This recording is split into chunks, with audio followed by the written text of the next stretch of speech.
All right, we're here together again to talk about some more Wheel of Time after show discussion. In this episode, it is I, once again, the WC, aka Dusty Cubes, and we got Tristram's, also known as Mask, Mhm. and we're going to talk about episode 6 today. Very interesting episode. I can't say, well, I don't know. It's hard for me Yeah. to tell which episode this is going to fit as far as favorite or not favorite. Uh, Mm.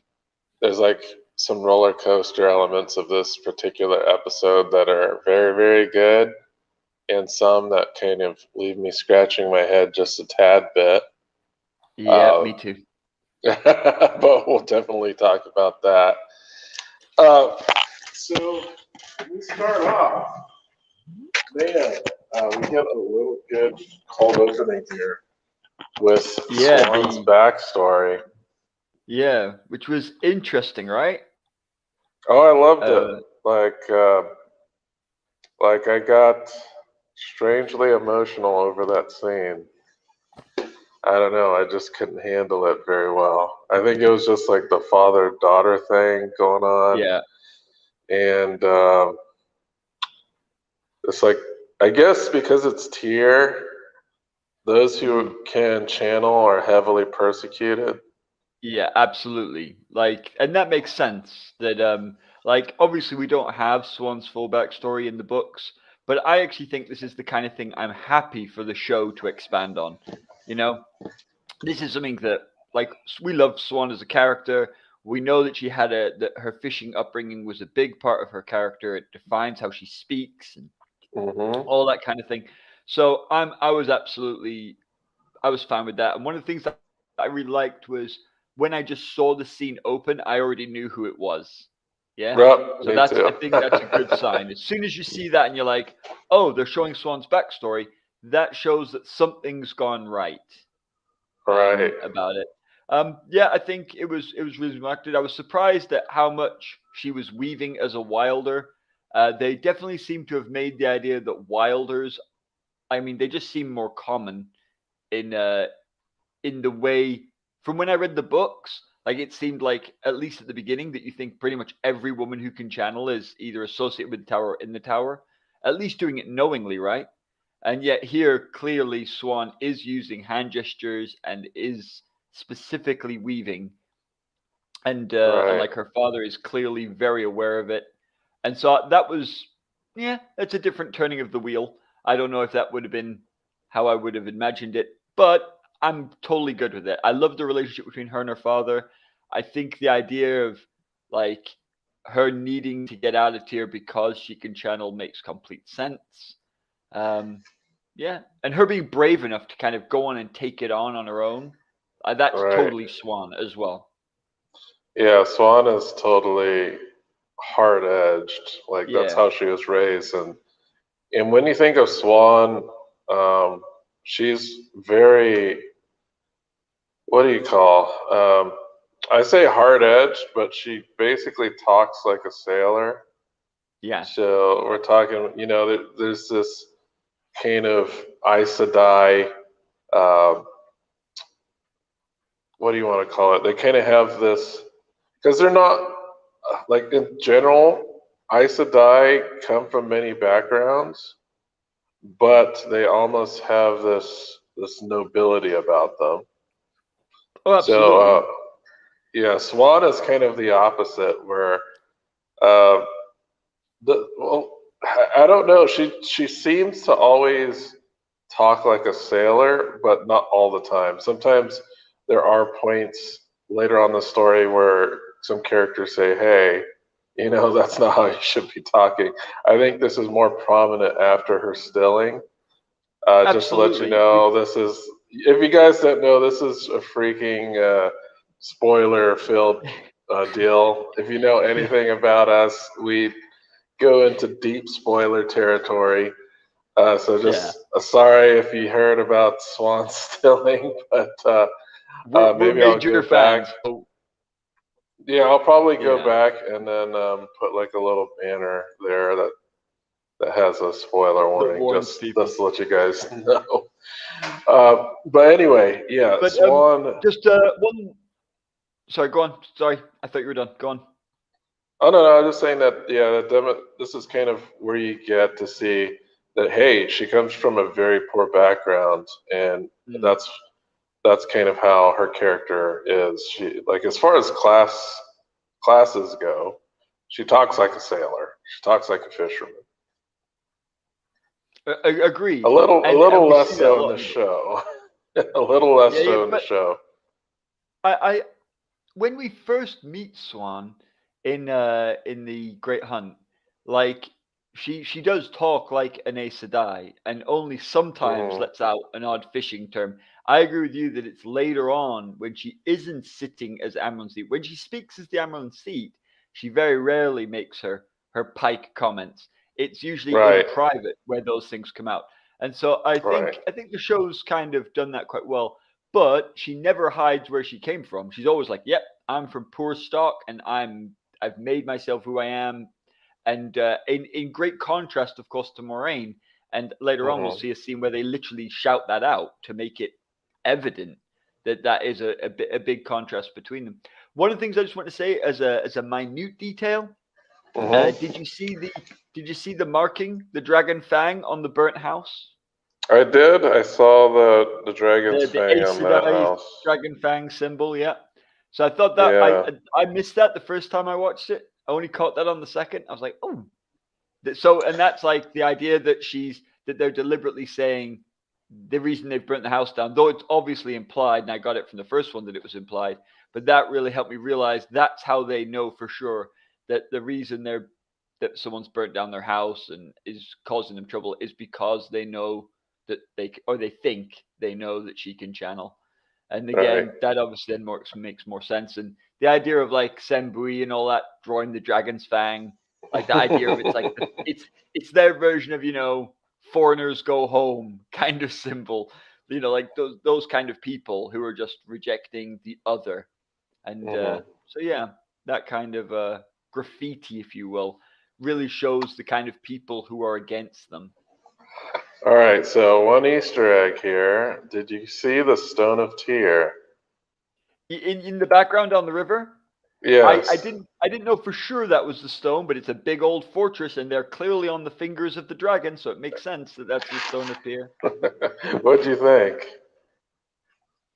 I mean, we didn't really see it, so I mean, it was Well, not so close tiny. up, yeah. But yeah, like big fortress in the far distance. When I actually see the stone, I want it to look like monolithic and more broad than tall. I want it to just be like a big rock. Yeah, it I want looks it. like it's probably going to be pretty wide. I want it to be wide. That's what I want. I want it. I don't want it to have loads and loads of spiraling towers. I want it to be like a big, giant, bulky fortress. That's what I want it to be. But Yeah, it has to dwarf anything else in the city by magnitudes yeah, I hope so.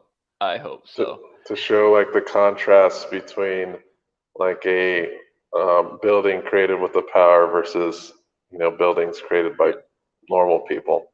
yeah, correct. And with the level that they're at now. Right, right.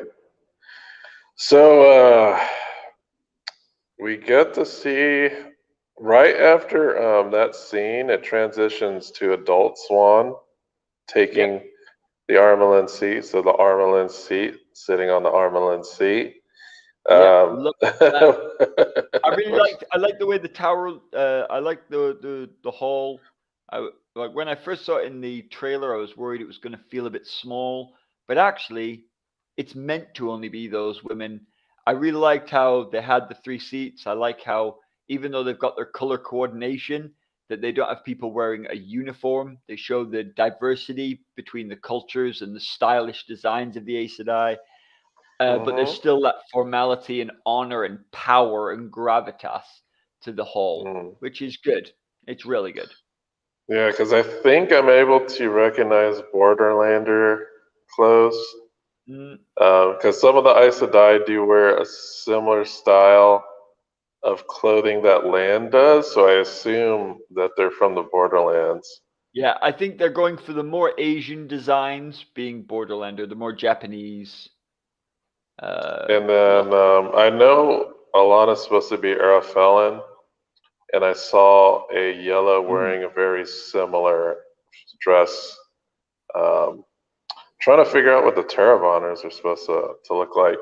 And one interesting thing I heard in this on the second watch is that Leandrine Mm. actually uses Terrabanner affectations in her speech, and I had not noticed that until I watched it a That is second cool. time. Because what And Terravanners do is they'll end a question with the word yes. And she does that a all couple right. times in the episode. So I was like, okay, looks like they picked up on that. I was glad to see that. A And small did you, little detail that they added in there. and they changed some of the clothes in general. Like Alana's clothes are different from what she was wearing on the road. Moraine's clothes have changed from what she was wearing on the a little. And like Oh she's yeah, wearing they the have more of a formal yeah, versions which is of kind of what they wear. completely what you would do if you're going to the hall. And I've got to say, they look out freaking standing. They look beautiful. They look like posh, formal. But they look gorgeous. I mean, my goodness, those clothes. And like, just even as a bloke who doesn't know much, they just look fantastic. Yeah, And they look I intricate. They look like they spent a lot of time making those costumes. It's not something that yeah, it doesn't look like something they just threw together. It looks like they really took a lot of time to and it's create nice. these. It was nice to see Moraine wearing her pendant as well. Oh That's like a yeah, the nice shout out classic. to the books. Yeah, the classic kind of forehead pendant Yeah. that she is known to wear, but Mm. she busted it out for this scene. I thought that was pretty cool for them to add. Yeah, it's because it's something from the books that everyone will recognize. I was I I'm not sold on Leanne yet, uh, fully. And what do you think about the women who marched Lagain in? Like, what are they supposed to be? I guess maybe accepted. I'm Yeah, but like, guessing. really? Like, would I it have don't been so know. hard to make the accepted have like a rainbow, like trim to their clothes? Just I don't know. I don't But know. yeah, Like I I have to hope they take a are. closer look at the. I Yeah, have to I take a hope they closer are look at their accepted. clothes because I know the rainbow coloring is actually in Swan's collar, but it's Yeah, very, very, very subtle. yeah, And I and didn't really take a good look at the women who brought in Logain. yeah, I think accepted is fine to an extent, except that they're allowed to stay while the hall does its business. And I'm Were like, they? I thought they left like right after they no, put. some of them stand there as if they're guards.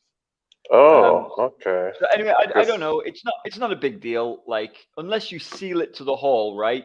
Then sisters can always watch. But I was just like, it surprised me a little, and I just hope they don't invent like a female battalion group or something when that's just Hmm. totally unnecessary for Aes Sedai who have warders. But anyway, Hmm. um, I what did you think of the trial then? I thought it was interesting that Logain was trying to goad the Armelin into like, executing him, and Yeah, she I was able to yeah. remain pretty calm about that. Yeah, I think her acting was excellent. Like to show that she can't be goaded is very much right. To show that she'd be angry that they broke the rules, at least in her official stance, is perfect. Um, I thought it was a bit weird, a little bit. Like I don't know why they felt the need necessarily to make it that anyone who's lost either the power or that just immediately seeks to kill themselves. I think I would have preferred him to just feel like detached and a bit emotionless and be like, I just don't care about anything anymore. Because I feel that's how he came off in the book, but it's not a big stretch to where this is, and this goes with the character that we saw in the last two episodes. So I think for this Logain, I think it's in line. And Yeah, what do you think? And I like the way she said you can just unchain him because basically a man is of no threat to us. And then one of the Mm-hmm. things he says is like people hate you. Like there was a like round here, like you guys are the bee's knees or whatever, but basically in the past you were loved and you're not anymore.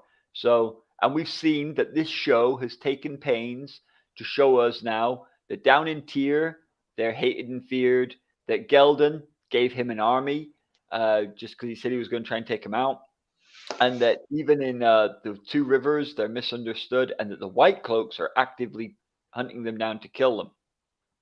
So it shows that even though the Aes Sedai see themselves as the servants of all and the people trying to preserve the world, that the show is presenting that actually, on the whole, they're very mistrusted and disliked. At least that's how it is here. Now, I think in the books that exists, but is a lot more subtle. Like White Cloaks actually killing Aes Sedai is extremely rare. Like they just can't even do so. And Aes Sedai are welcome in almost every court in the world.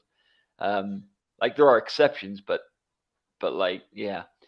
So I think the narrative is not completely different, but it's slightly different in the show, trying to make Aes Sedai feel a bit more under pressure, like almost like a group under siege that were great and have now fallen into decay. Which, like I say, that parallels the books, but they're obviously trying to accentuate that point. Mm-hmm. Um, All and right. what do you think about the actual trial then? About how the three sisters react, and why only those three when the other four, who were all involved in the circle, just are asked to leave the room? Yes, yes, I'm looking. I'm sorry, I just got distracted there. No problem. Um, yeah, so after, yeah, the whole Logain business, they Yeah. get, that's kind of, did you find that strange that she asked the sitters to leave? Well, she didn't ask the sitters to leave. She asked. Oh well, first she asks just the other. Um, she asks the other sisters who were with her at the time. So like in the circle when they gentled Logain, there was like 7 sisters involved. And Mm-hmm. she dismisses all but the 3 named ones, basically, which just was bizarre. And then she's like, right, Leandrine, you were in charge, so the punishment falls to you. And Mm-hmm. Leandrine gets a bit mouthy with her, but basically has to accept, which I'm okay with. Leandrine is being talked about as if she's a seriously important red, and like not meek, but she must accept the will of the Amaranth Feet, so that makes sense. But then Leandrin like throws Moraine under the bus, and Moraine can't quite explain herself, even under direct question. I really think Moraine could have come up with something better than what they have her do in the show, which is, I can't tell you. And then they go for quite a dramatic like punishment based on it, which I thought was a little odd. But it makes sense because in the books we know that Moraine and Swan in public are enemies, are at odds, specifically as a distraction.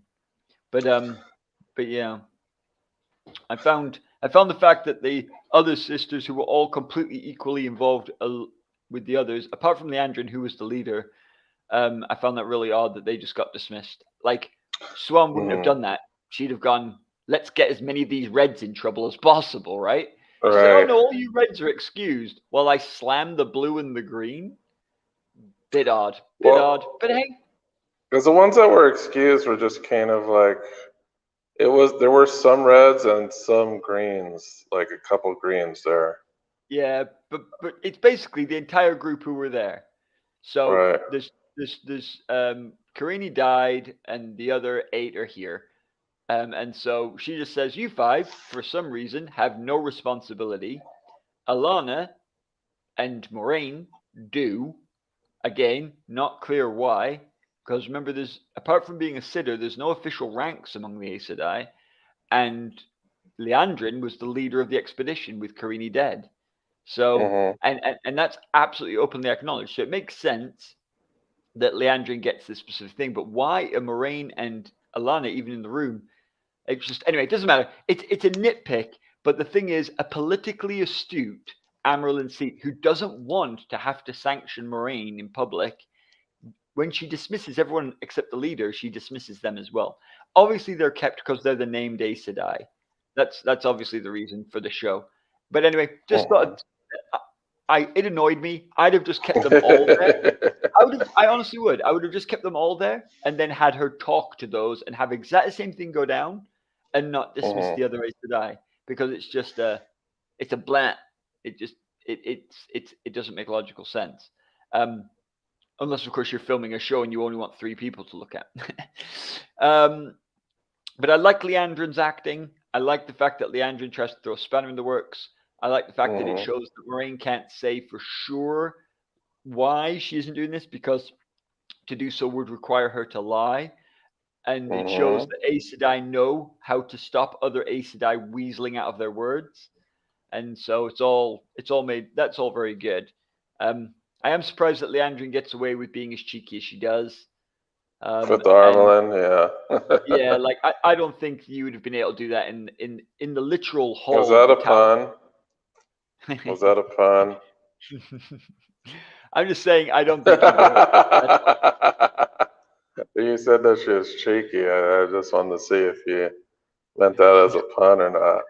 No. But I know I have heard some people talking about her jaw. Yeah, Sister Strong Jaw. Sister Strong Jaw. Yeah, so they have like that. This episode kind of starts the political tower intriguiness of like the inner machinations and factions that are going on within the tower. Yep, and that's cool. And Magdan's discussion with Moraine later shows that they really wanted the red and green alliance to be shown, that the Greens who are normally allies with the Blues agree. I realize that's the reason that it needs to go this way. But Moraine agrees almost as much as Alana does with what Leandrine says. She's like, no, we had to do it. It was too dangerous. So it's but I think if Leandrine had tried that in front of the real Swan Sanjay, she'd have found herself cut off before she got through half a sentence and the Blues would have stood up and called for public sanction right then and there. Heck, the Greys would have. But anyway, it doesn't matter. It's another turning of the wheel. But yeah. Yeah, one thing I'll note is this. I was watching a video on Sanderson's channel, and he said that this was his favorite episode. I find that bizarre. I thought I heard him saying that episode 6 was his favorite, but it's certainly not mine. And but some of the reasons I dislike it are not problems with the episodes. They're problems with my feelings about the episodes. See, because a lot of this covers stuff that doesn't happen. Like a lot of it does.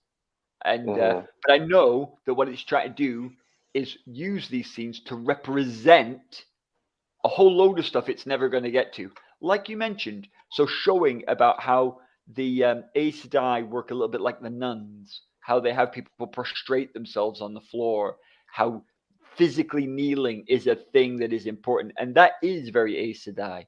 They do things like that. They do make people kiss the floor and humiliate themselves and debase themselves and all this. That is absolutely a part of it. So showing that and showing the formalities, showing all these women, showing the political machinations, they're obviously not going to be able to show all of that, like it actually happening. So they're just going to brush over it here. And yeah, it's I really think it would have been interesting if any Amarylline Seat had ever said, "This is my tower." I don't think that would have gone over well in the books either. But hey, but it establishes some things well. This is what I like about the scene.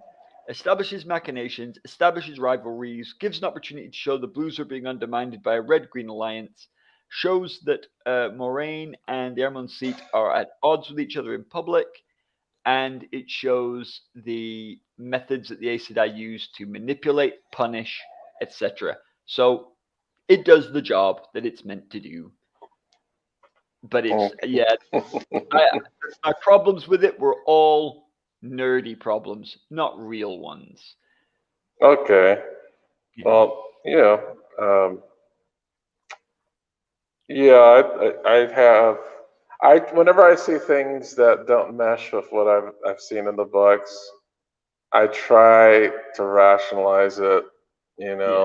Say, hey, what are the hurdles that the showrunners kind of jump through in order to get the main idea through on the screen in a very limited amount of episodes. Like, to be honest, I'm not happy Agreed. that they're doing 8 episodes per season. Like, this does not make sense to me at all.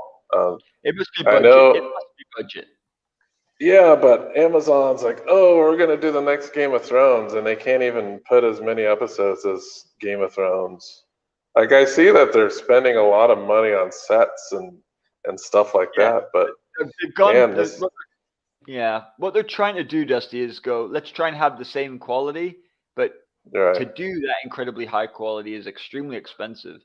But Mm. I really hope that this show becomes so ridiculously popular that for season 2 they can give them a few more episodes.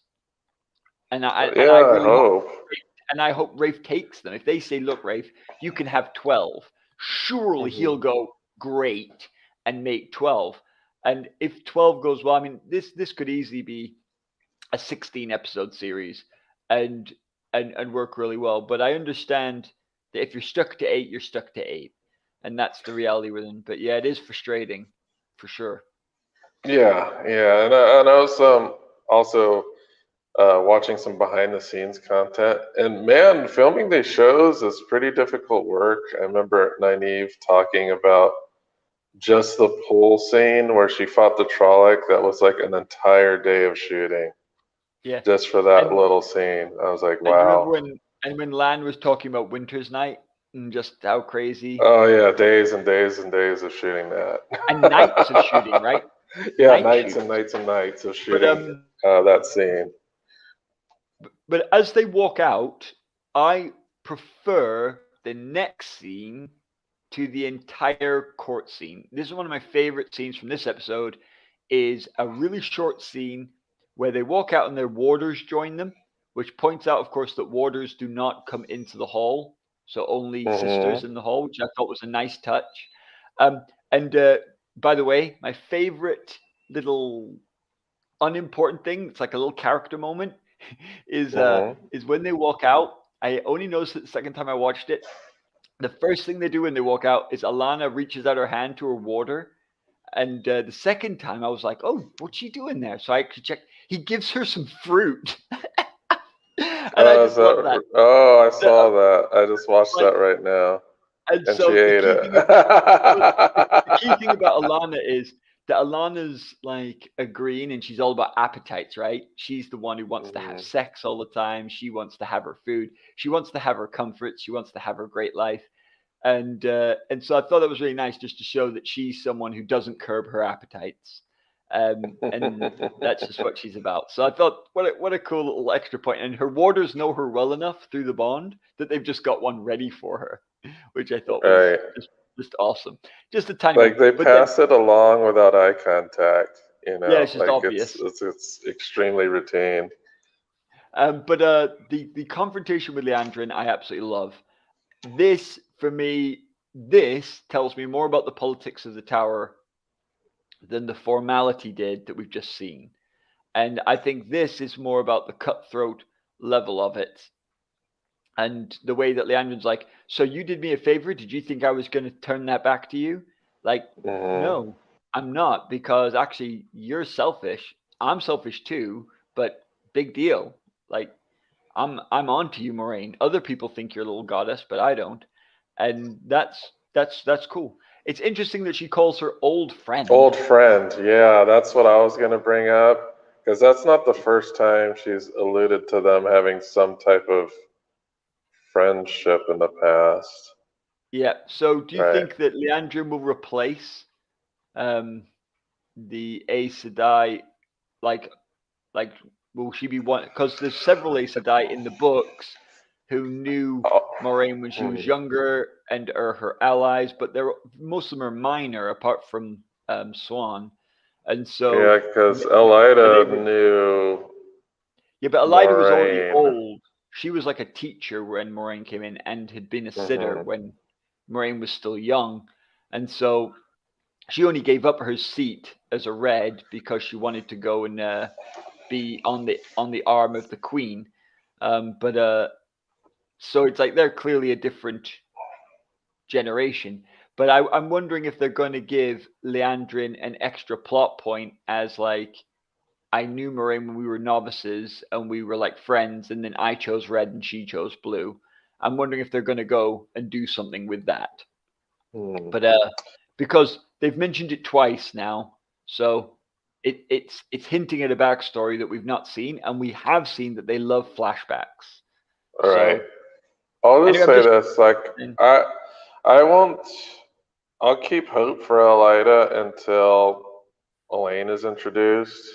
Yeah, but there's a few things that make me worry. Like, quite a few things that make me worry, and one of them is that loads of things from Camlin are here. Basil Gill established is here. You mentioned in the last episode, he said, I know an innkeeper, and he's here. He's not in Camlin. And also, well, we're going to get to it at some point. I think there's something here that suggests that Garth Bryan may not exist. And we'll you think so?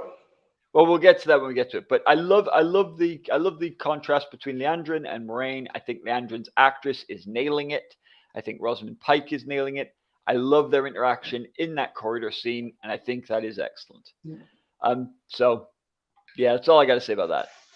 Okay.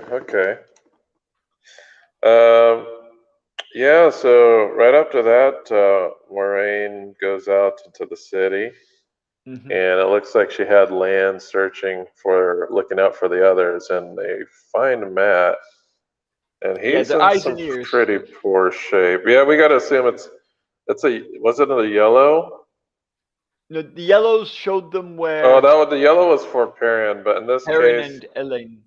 Yeah, in this case, they were at Lan had done some scouting, and I don't know if he had talked to an eye or ear.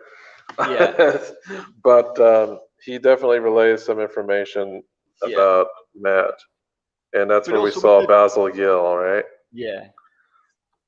And when they talk to Basil Gill, it sounds like he's like not against them at all. He's like, "Yep, great, Aes Sedai, things are going well."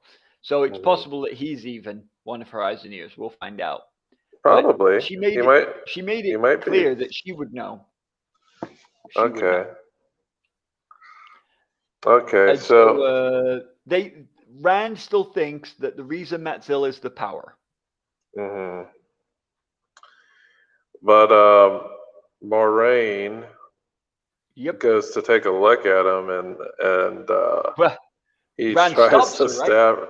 Well, Rand stops her because she thinks that she's going to gentle him. Yeah. Matt thinks he's going to get gentled. Yep. So Lan holds Matt. Like, I was surprised at the sword, the whole him brandishing a sword deal. But Lan quickly disarms him and puts him like in a submission hold. And then, which I love, because you can't take out Lan, man. Like, some farm boy picks up a sword against Lan and Drogoran. Yeah, good luck with that. Yeah, Lan, farm boy with a sword versus an unarmed Lan, and unarmed Lan comes out on top. Every freaking time. Yeah. So when Moraine goes and checks out and see what's going on with Matt, and then Matt, being afraid for his life, quickly brandishes the dagger and prepares to stab her, and then she wraps some weaves of air around him to stop him. Yep. She sees the dagger and almost instantly recognizes it as something cursed or evil. And she basically calls Matt stupid. Yeah. You fool boy. So this is a bit. It's from Shadar. Logoth. Yeah, she recognizes it, that he took it from Shadar Logoth. And this scene is quite different from the book. Like, Yeah, totally. she This does. scene Does doesn't she do an happen. initial healing? Yeah, Does she she? does. She does. She Yeah. does.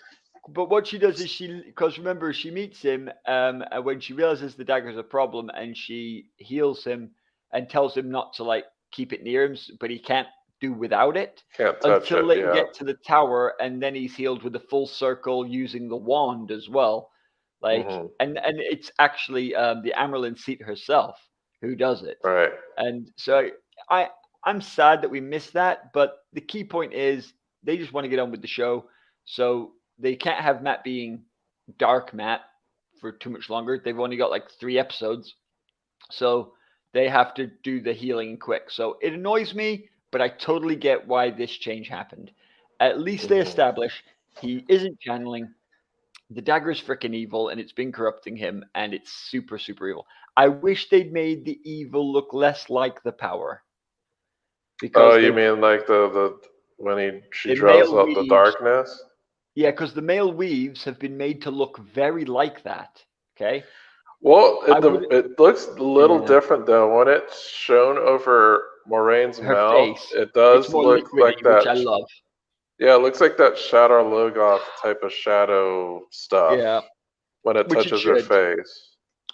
It was extremely similar, and so Yeah, it's very when they, hard to differentiate between like a Loghain's tainted weave and the shadow stuff yeah, from but Shadar Logoth. I get it. I get it. They're both black. There's only so far I can go, and of course they need to be black. So blah blah blah. Anyway, it's done. The actual CGI I thought was excellent. The establishment of that the dagger was totally evil, that he needed the power to cleanse it, and that the anyone who touches that knife is going to be messed up big style was really clear. I love the fact that Rand was defensive of his mate, but after he sees what Moraine does, he She openly, starts to help him. frankly goes to her and admits he was wrong. He says, Yeah, the first thing he says is thank you to her. yeah, like openly, you did the right thing. And that is Rand. Rand can be a woolhead. He can be stupid and teenagery, but he is honest, right? Especially at this point in his life. And so if you genuinely are right and Rand sees it, he is humble enough to go, yeah, you got it right. I was wrong. And I like that. I think that's very true to his character. And I think well acted by Yosha. Yes, and so far we do not know exactly what is like who's currently in possession of the dagger.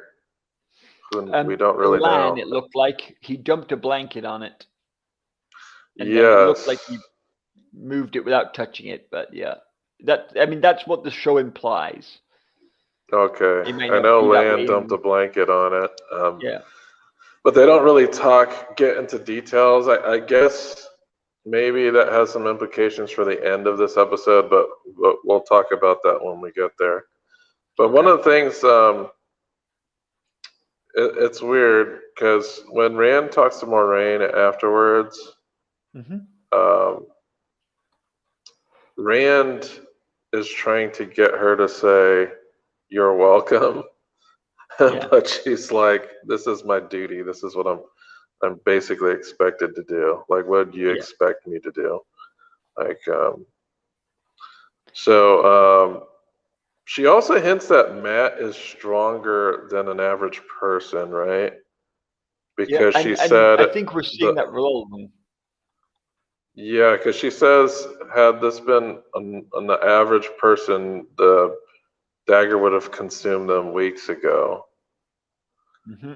Yep. Which I guess this is kind of foreshadowing for the future, or maybe Yeah. part of its Tavernness, Yeah. or Absolutely. I or think. part. Yeah. Another thing is just keeping the dragon ambiguous, possibly. Mm-hmm. Maybe Yep. he's still a candidate at this point for the TV viewer. So Oh, I think, wait till we get to the bit where they mention the thing I hate, and then we'll get to it. yeah, okay. But Nynaeve So and right after Loyal this, walk in, Nynaeve comes back, and right? this is Nynaeve and good. Loyal. This is good. Wow. This is a great shutdown. Moraine is pretty mad at at Nynaeve for concealing that she knew that Matt was there. And one of the key things she says is basically that she's not living up to her title as wisdom. Yeah, it's the thing that's cool about this, right? Is they do something here with Nynaeve that they later absolutely, in my opinion, fail at later, which is that this dealing with Nynaeve is perfect because Maureen doesn't shout at her. Nynaeve doesn't work well with shouting. She doesn't even really get condescending. What she does is she goes to something Nynaeve cares about and talks to Nynaeve on Nynaeve's own level, almost as an equal, and says, "Look, your stupid pride almost stopped someone being healed, and someone you love and care about healing was almost not healed and died because of that behavior. What do you think you Mm-hmm. would have done if someone had done that to one of the people you were trying to help in the Two Rivers?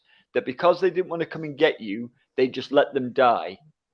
Like, how would that have gone?" And Nynaeve knows she would have called that person an absolute idiot and hit them with a stick. And so Maureen doesn't have to say anything. She can just say, you love healing. Well, because of your pride, because you dislike me as a person, you almost let someone die. Deal with Mm. that. And that is so amazing. That is the way to shut Nynaeve up when Nynaeve is in the wrong. If you go head to head with her, if you get condescending, then Nynaeve will just buckle down and go full stubborn mode. But the way Maureen does that here is brilliant, and it's so much better than what they do with the introduction of the girls to the Amerlin seat, which I will comment on much less favorably in a few minutes. Um, Okay. this scene is spot on. It is spot on. It's impeccably acted, and Nynaeve doesn't apologize or back down because she's Nynaeve, damn it. But you can see Mm. in her face and in her lack of response that she's got to accept what Marine's just said because it's right. Brilliant, brilliantly done. All right. So next scene we kind of alluded on earlier, where Moraine takes a bath with the sitter, and they're Yeah. talking. Yeah, they're basically just talking about the earlier incident in the hall, and that Yep. Magden is asserting that Swan is no longer the leader that they thought she was, and that she's kind of losing her control over the tower. Yep. So we also mentioned something interesting here that, of course, we know what this means, but because Magden wants to go on a different mission, and her mission is that there are some ships going missing off of the west coast. Yep. Which is a good Um, a good foretelling. yeah, that's kind of a good foreshadowing for we know that events were that are going to happen, which got me going. Yes, because yes, that needs to happen. You know, kind of confirming some things for us here that are book readers, confirming Mm. kind of the Shan Chan arc Hmm. of the story. Yep. She also confirms Aiel. So all of this stuff is basically Great Hunt stuff that's coming up. Aiel crossing the spine and ships going missing off the west coast. Those are both things that we would normally be introduced in the Great Hunt, which I think this is what they mean by they're trying to incorporate both the Great Hunt in this first season as well as the Eye of the World, as we Well, do yeah. see this acceleration here. Well, Leandrine and the Amerlin seat as well. They're both great hunt characters, not Eye Right, of the World characters. right. So Um, Magdan is just basically asserting that she's heard about uh, her adventures through her spy network, yeah, and what she really wants to get down to is she basically tells Moraine, "I need you here in the tower. I got to go away." And yeah, of course, this throws like a huge wrench in Moraine's plans because she knows she needs to do Well, one, it seems like she's the type of person who doesn't really want to stick around the tower too much. Like everybody is like, Yep. yeah, it's Moraine. They're trying to. Everybody has like their you know, um, Well, and also, she's she's just made a big deal of not telling anyone what she does. The Amerlin Seat just right. asked her in formal hall to explain herself. That's the most important person in the flipping organization, and she refused Mhm. in public in front of all the sitters and the Amerlin Seat. So, yeah, she's made it into a massive deal, whereas in the books, no one ever does that. Like, loads of sisters are around doing various things, and no one ever asks them to explain exactly what they're doing because they know that they all don't want to say. But Yeah, because obviously, like, because of the she's made it a huge factionalism secret. and Yeah, yeah. she's made it a Uh, huge secret. So, um, so this Yeah. is something that Moraine is going to have to deal with, and they definitely deal with this later on in the episode. One thing that Yeah. happens is Magdan sees some type of it's like like some type of plant Yeah, yeah. called She gets that Moraine picks up, you mean?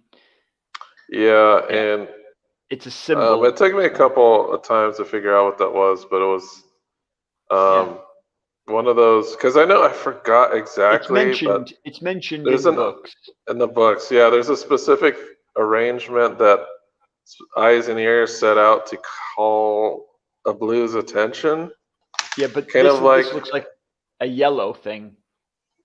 yeah. So she's like, oh, you got something going on there, Yep. because she's a blue, so she knows how eyes and ears work. Mm. So we get to see what that is right in the next scene, where Yep. Yellow leads Moraine to Perrin, who's sleeping, and Egwene, who looks to be watching over him. And they're it's in the tower. It's clearly in the tower, and it's clearly in the yellow part because you can see plants all over the place, herbs. You can see yellow flowers growing everywhere. So it's clearly in the yellow part of the tower, and Perrin has been healed by the yellows. Right. So yeah, he's definitely been healed. So Moraine does say, "Oh yeah, he's been healed now." But the Egwene counters, well, on the outside, he's been Yeah. healed. You can tell he's been healed 'Cause because his back doesn't have loads of scars all over it. right, right. Um, so she talks about the incident that happened in the Hmm. White Cloak camp. She suggests that Um, she thinks Valda's dead, even though so we don't yeah, think she he thinks is. he's dead. Yeah, nobody, you know, No chance. no, Not a chance. there's Not no even body. close. Not Yeah, even close. I guess she assumes that the wolves like ate him up or something. Because I don't think Yeah. that stab to the shoulder would have He's done him in. gonna kill him. Not unless he bleeds out. All right.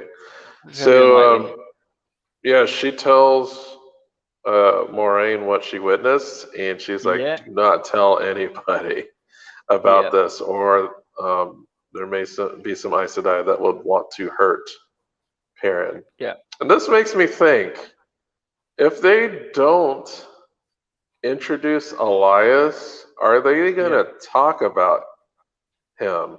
Because that's the only thing that I could think of that would make Aes Sedai want to hurt him.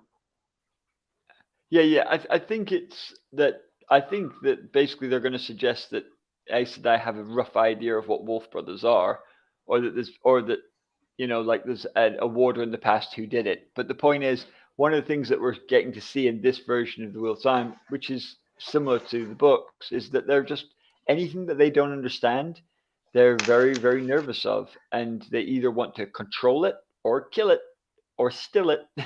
And so and also Moraine is playing a triple game herself, isn't she? She doesn't want any of the other sisters to get their hand on the pot, and so she Yeah, it's doesn't a want them very telling dangerous anything. game that she is playing. Agreed.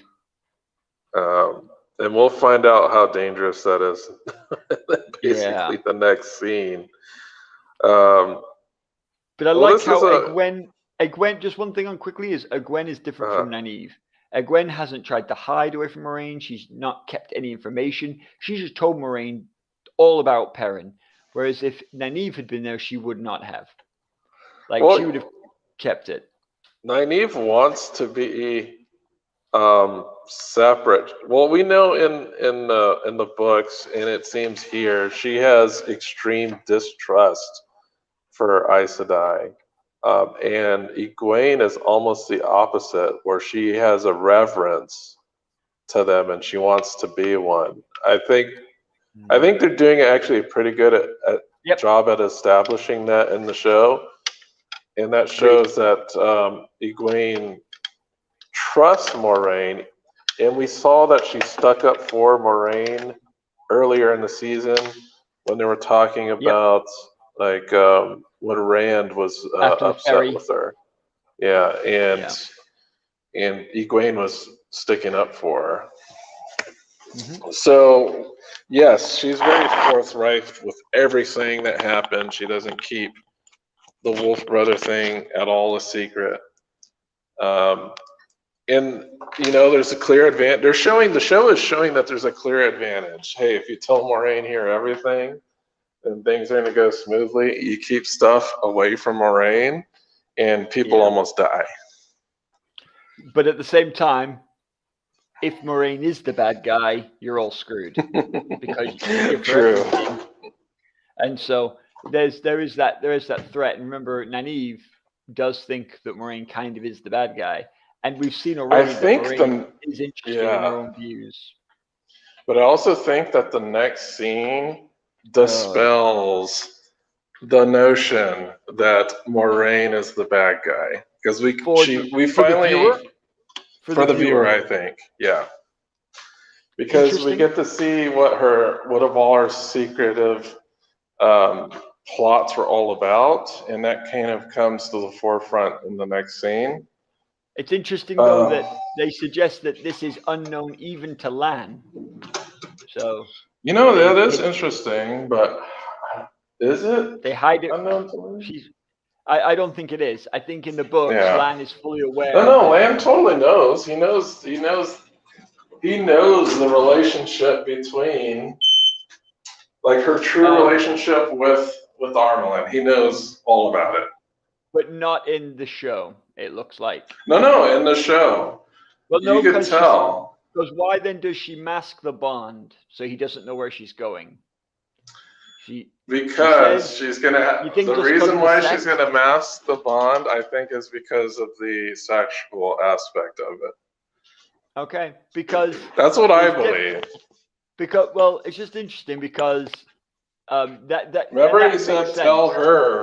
He said, tell her. Give her my love. So he knows who she's going to meet. Because he definitely understands that the Amyrlin and Moraine are working together in the books, for sure. Right. So the clue for me was when he told Moraine, give her my love. Okay. I was like, okay, it sounds like he knows who she's going to see right now. And so she goes and sees the Amyrlin, and we get established that they're actually secretly allies, enemies in public, but secretly allies.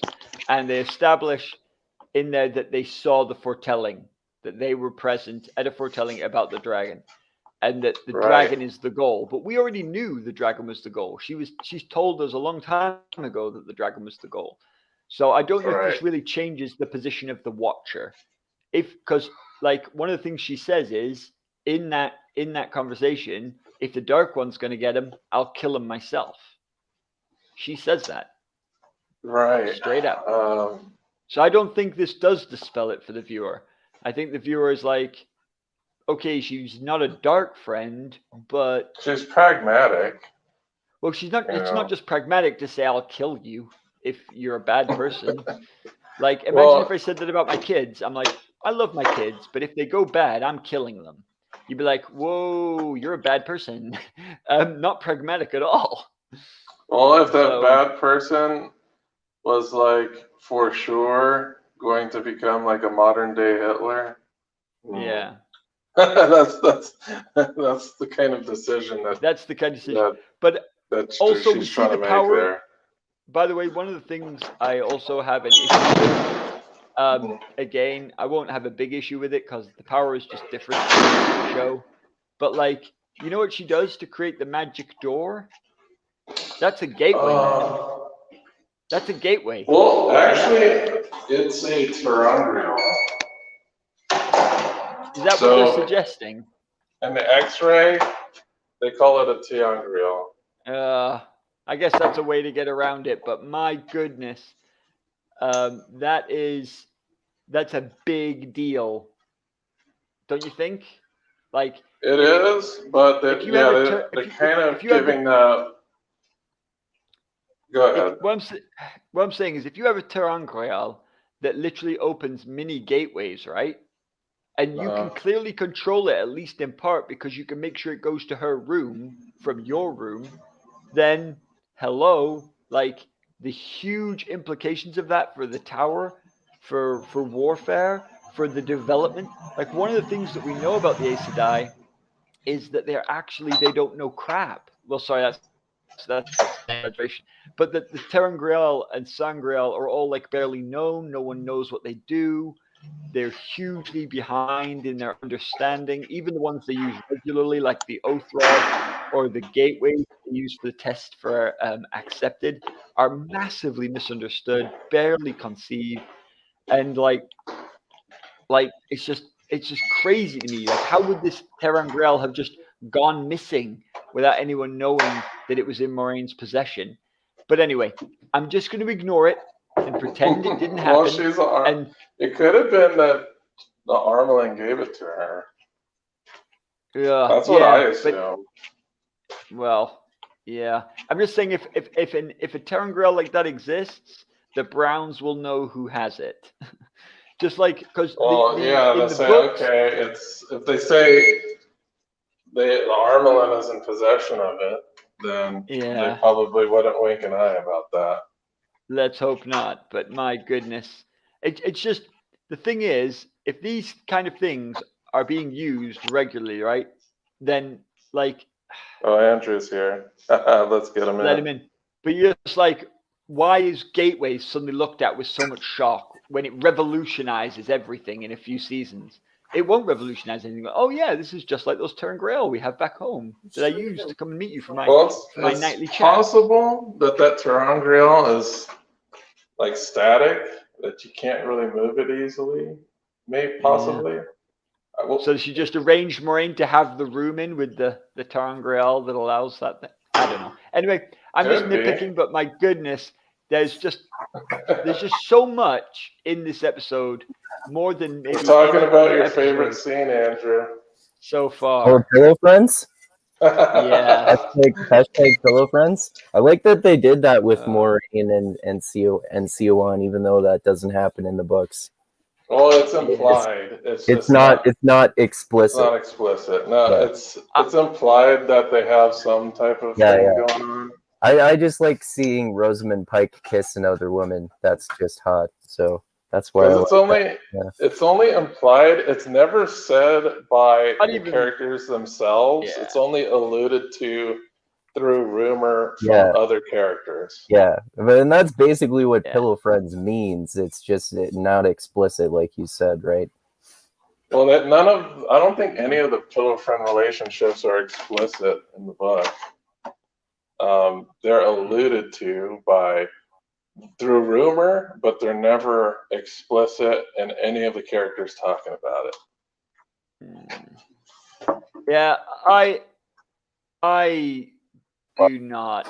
I've got to say, you're not okay with the Pillow Friends, are you? I'm fine with Pillow Friends in general, right? But I tell you why I don't particularly liked in this episode.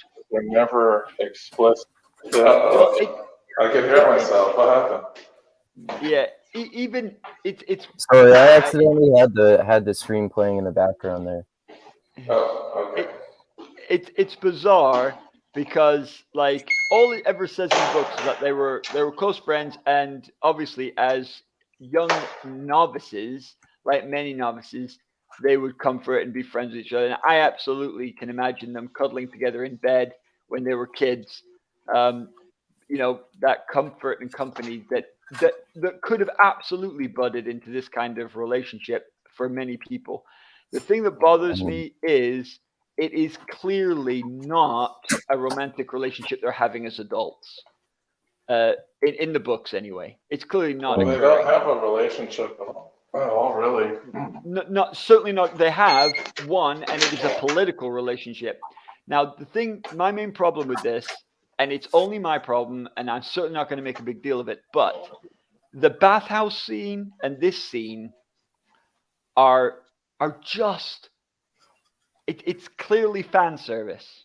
It's clearly fan service. They don't show anything in the bathhouse. Well, they absolutely scene, did. In the bathhouse scene, they showed two women with complete full frontal nudity, breasts. I guess I just didn't notice that. There's one background woman who shows her titties when she walks off screen. You didn't see that, Dusty? I guess I might have forgot about it. The two women who were actually there to talk, the main actresses, they don't. They're very artfully concealed. So they have two other women walk in to pour in hot water deliberately so they can show you their tits multiple times. The only point of that is, but you know what? That annoys me. I'm all about gratuitous nudity, personally. Well, what are you gonna do when they show like sweat tents and stuff like that? You misunderstand my point. One, you mean that was included? It's non-canon nudity. Well, no, it isn't even that, right, guys? You've just got to let me finish my point. Okay, sorry. Okay. So one, definitely, right? 100%, I admit, I wish in all shows there was less nudity and stuff, because I think it cuts off a certain level of audience. I think you're going to find that means, and the heavy violence does the same thing. It means that I'm not going to feel comfortable introducing this to my 13-year-old friends, okay? Which is a shame. Because I do feel I could introduce them to the books safely. I don't really feel I can, not only for the nudity, for the violence as well. The level of violence and how closely they go in on first episode it's not really appropriate for. Yeah. Which is a shame for me. I wish they'd toned it back though, so I could use this to introduce kids who aren't ready to read 1,000-page books to this amazing series. I no longer feel comfortable doing that. But the reason I have a problem with this scene, and in a way with the Moraine and Swan thing, is that it's just clearly in there for the gratuitous pleasure of it. Like, there is no purpose to it being in the bathhouse. There's no purpose to Moraine and her having a sexual relationship here.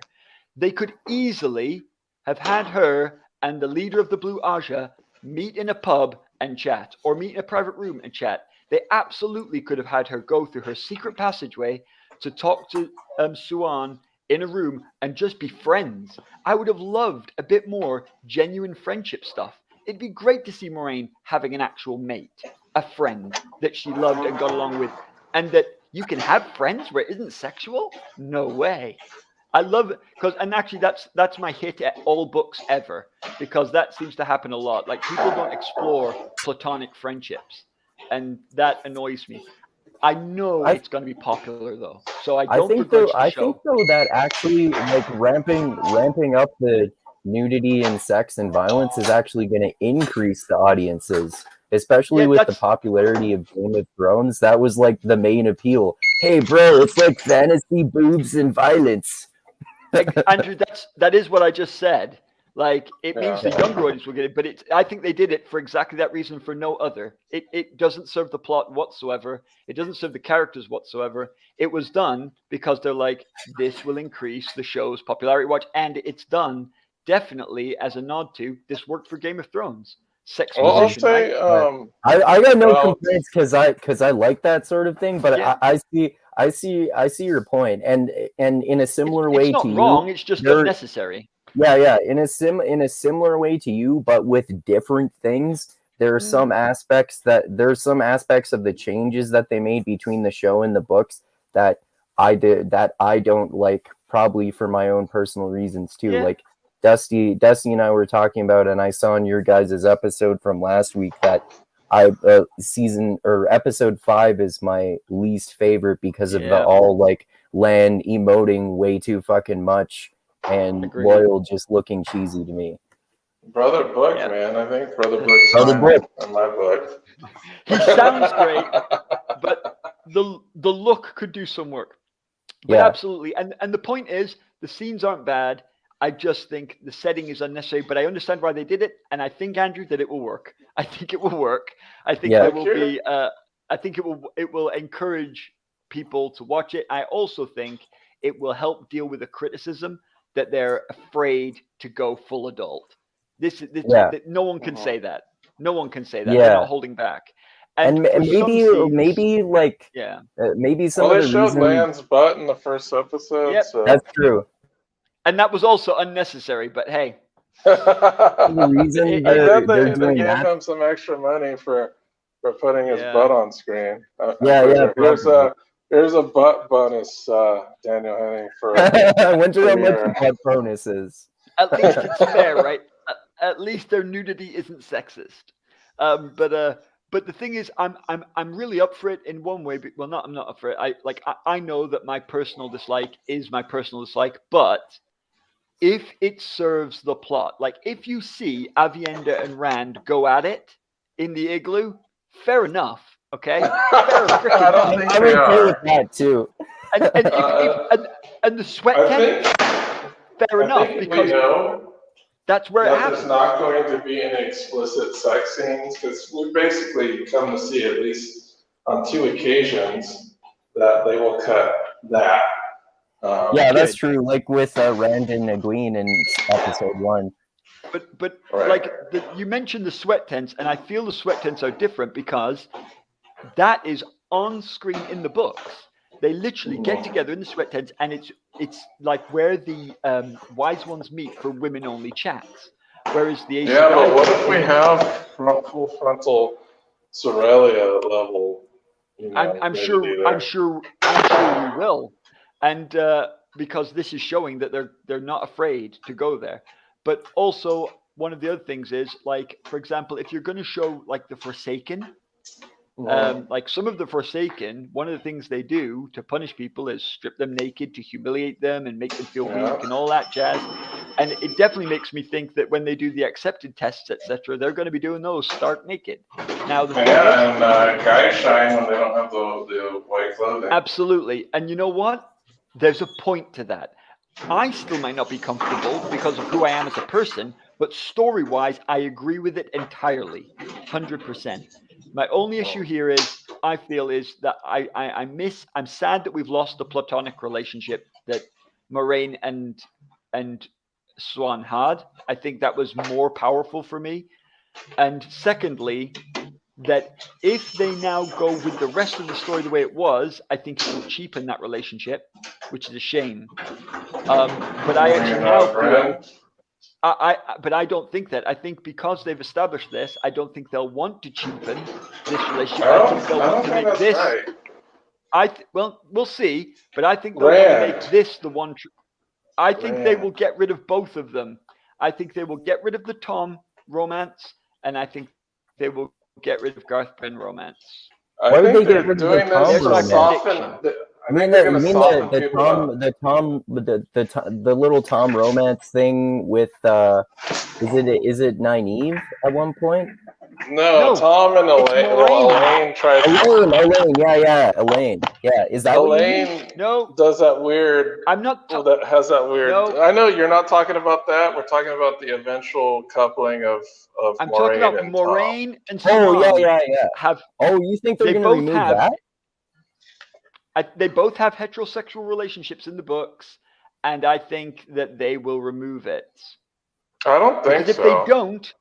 If they don't, Dusty, there will be some rage. I'm not kidding.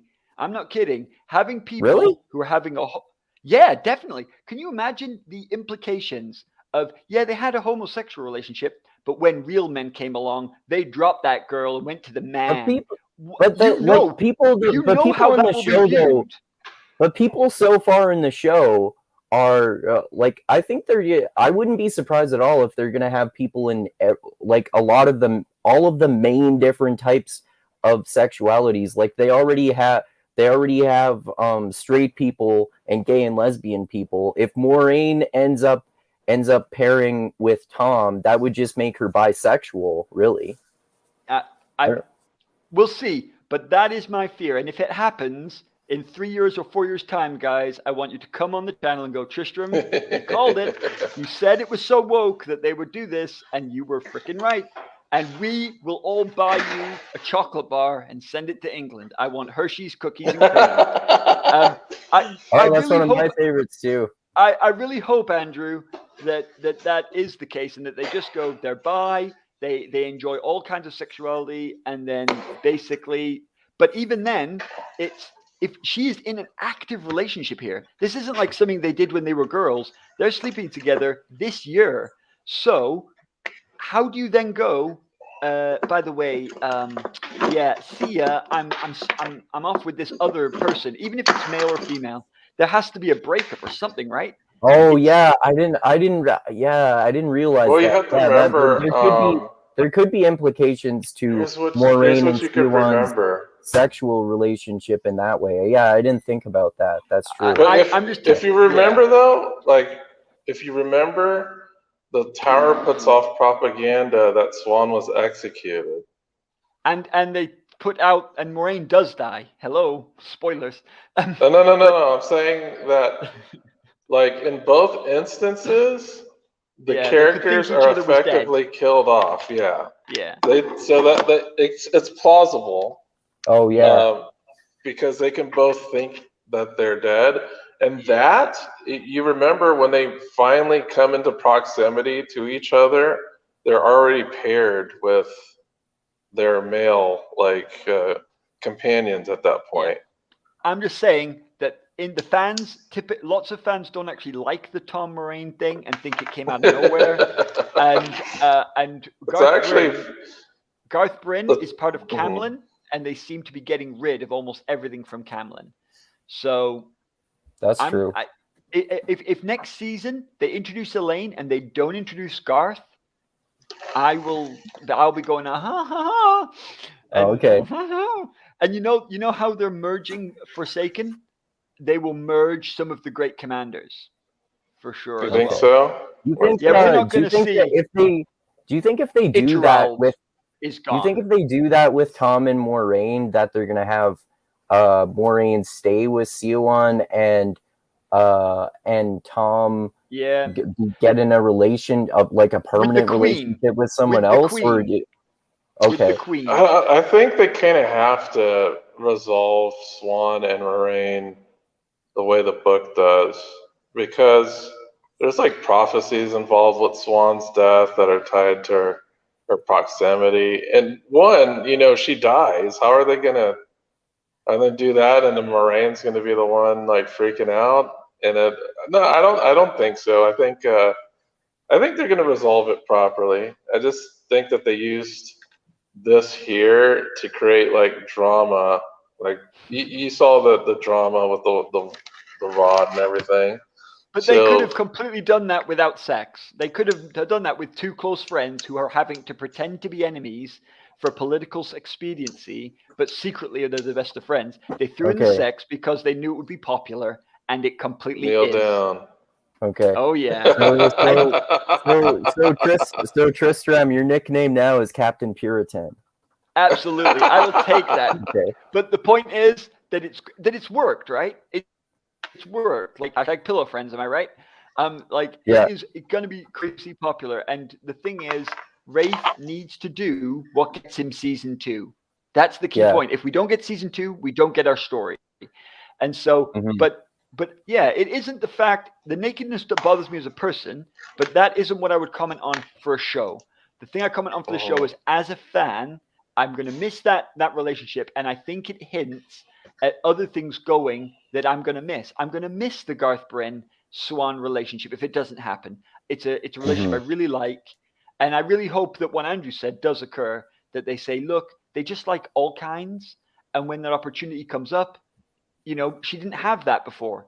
After the stilling, that becomes a possibility, and so maybe she looks at things with new eyes. And if they play that, a lot of my concerns will go away. Because my concerns are Tristram-y things, not book things.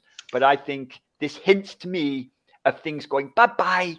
And it is a bit tough when they kick out quite a lot of stuff, which I get, and then they add in all these conversations and things that didn't occur. I'm just like, skip that and let's have more of the stuff that did occur. Hello. Mhm. Anyway, Yeah. I went on a massive tangent there, said my piece, No, but I'm glad it was good. I see your point that it could have implications for the book and the relationships later on with Tom and what happens with Siwan. That's a good point. Yeah. But your point's really good as well, which is that it's super popular, it's super sexy, and people are gonna love it. Yeah. And they will. And that, Yeah. in the end, that's what this is about. We need this to be popular. Yeah. Yeah. They needed to appeal to non-book readers, right? I like Right. that they have those little Easter eggs for the book readers too, like that doll of that girl who with the family that Matt and Rand come across Brigitte? being named Brigida. Yeah, Brigida. Oh, yeah. Yeah. That's a foreshadowing there. It is. What do you think of what do you think of Swan being tattooed and the idea that they've decided that the people in Tyr tattoo themselves with the story of their lives? I think that's a pretty interesting addition. Just a I nice didn't To get kind of that. set them apart. I didn't get that was why she had tattoos. That's interesting. I didn't. I found that out from the X-ray because it's not from the books. So Okay. they put it in the X-ray that Swan's tattoos represent her culture, or they tell the stories of her life. And you notice that her dad had tattoos as well.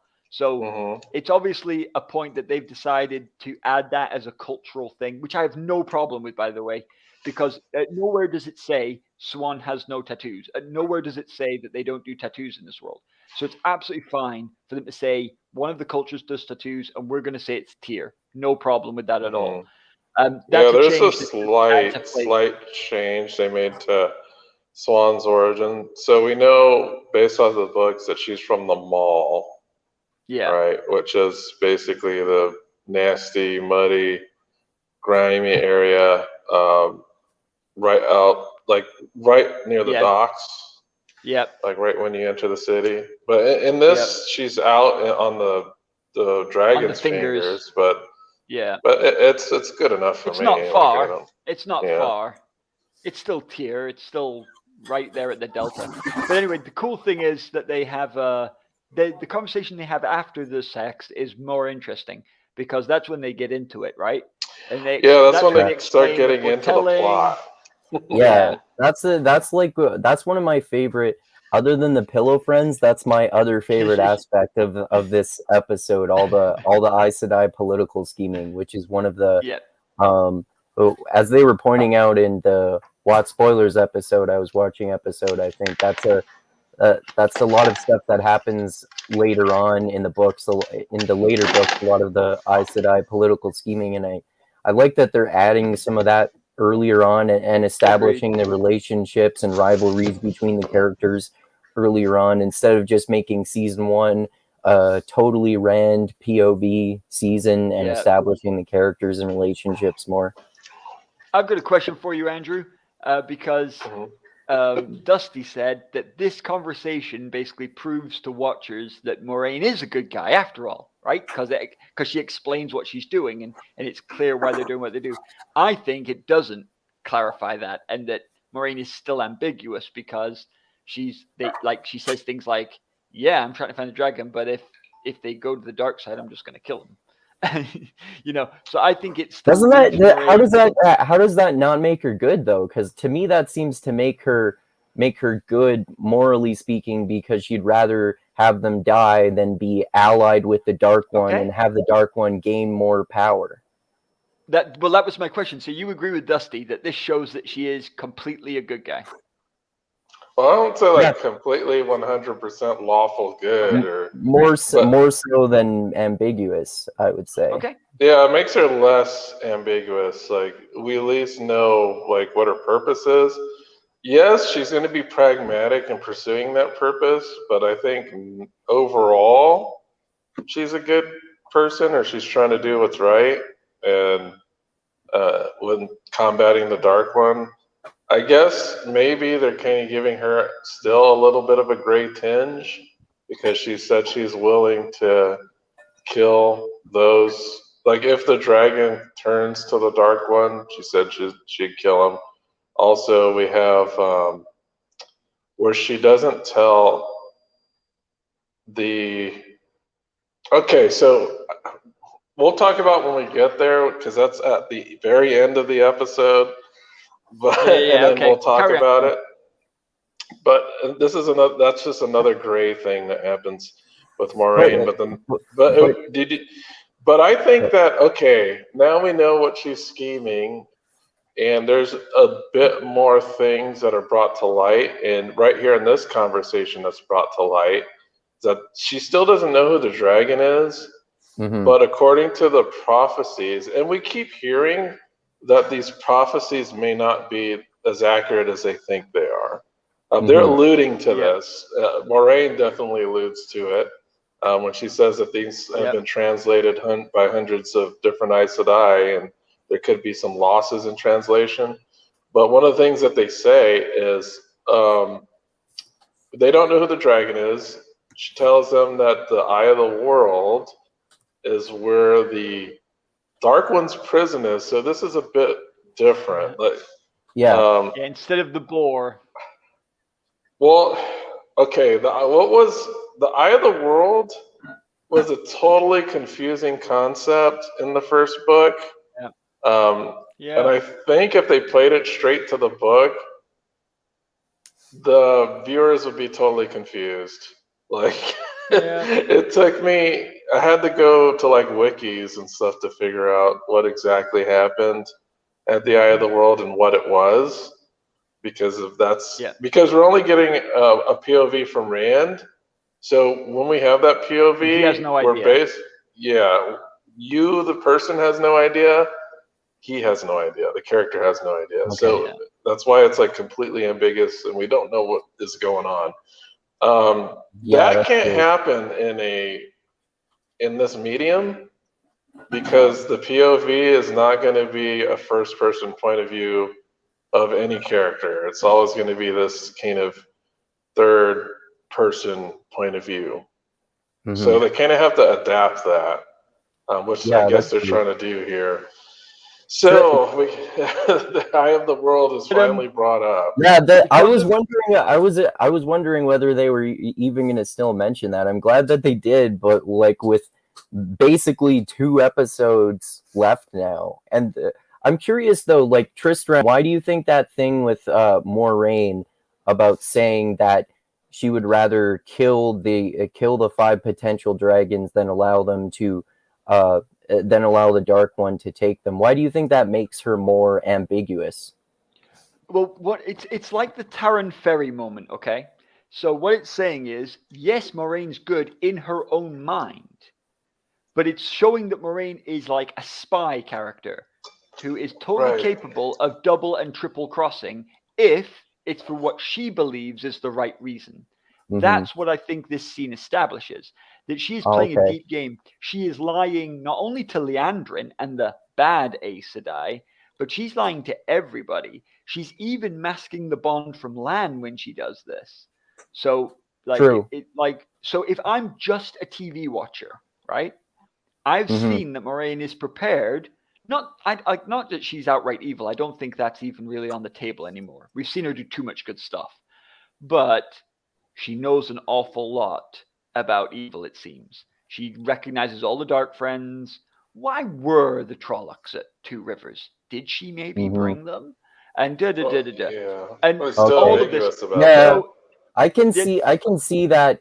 I can see how that makes sense. It's probably because we got book bias. from show watchers who haven't read the books, who don't have as good of an idea that Aes Sedai are these like manipulative people who go behind each other's backs to do things, even if they're totally morally good people. But they do kind of establish that in the show too. I think they are, absolutely, Andrew, absolutely. And I think these episodes 5 and 6 in particular are really showing that's common for Aes Sedai, and that really Moraine is probably one of the best ones. But I'll also say, Tristram, you might be right. It just might be my book bias coming through because I know the character a bit more than. It's just an opinion, if I remember, point of view. Yeah, if I remember just reading the Eye of the World, Moraine is pretty ambiguous for a lot of the book. Yeah. Like even until the end, like Nynaeve is not trusting Moraine, and she doesn't trust Moraine into the second book. So yeah, I would say There it's are probably people just who my would book suggest she bias. doesn't Moraine. Moraines dead. Yeah. Isn't So, Matt kind of less trustworthy of Moraine for a long time too? Yep. yeah, Matt. Absolutely. Matt doesn't like Aes Sedai whatsoever. Mm-hmm. Even Perrin Full stop. doesn't like the One Power. Yeah, All the boys don't like the One Power or Aes Sedai, Rand's pretty suspicious much. of it too. Yeah. So yeah, we finally get the mention of the Eye of the World, and now we kind of have they make some explicit assumptions about the Eye of the World. I don't know if this is based off of their flawed prophecies, but what they're saying here in this scene is that the Dark One's prison is at the Eye of the World. So this is definitely different. So are you hoping that this is kind of a mistranslated prophecy, or are they trying to combine Sheo Ghul with the Eye of the World? What do you think is happening here? That's a good exactly question. what I think they're going to do. That's exactly what they're going to do. That the Eye of the World will be there. I think it will still be a part of Untainted yeah. But when it gets used up underneath, there was the box where they found the banner and the horn. I think when they remove it, it's going to be Sheo Ghul. So where they're going to start with the Eye of the World, that's where Sheo Ghul's set will be for the future. I think they're not going to have two different locations. I bet they have one location, and it's both. Okay. That's what I think. You think I don't think they'll call it Sheo Ghul.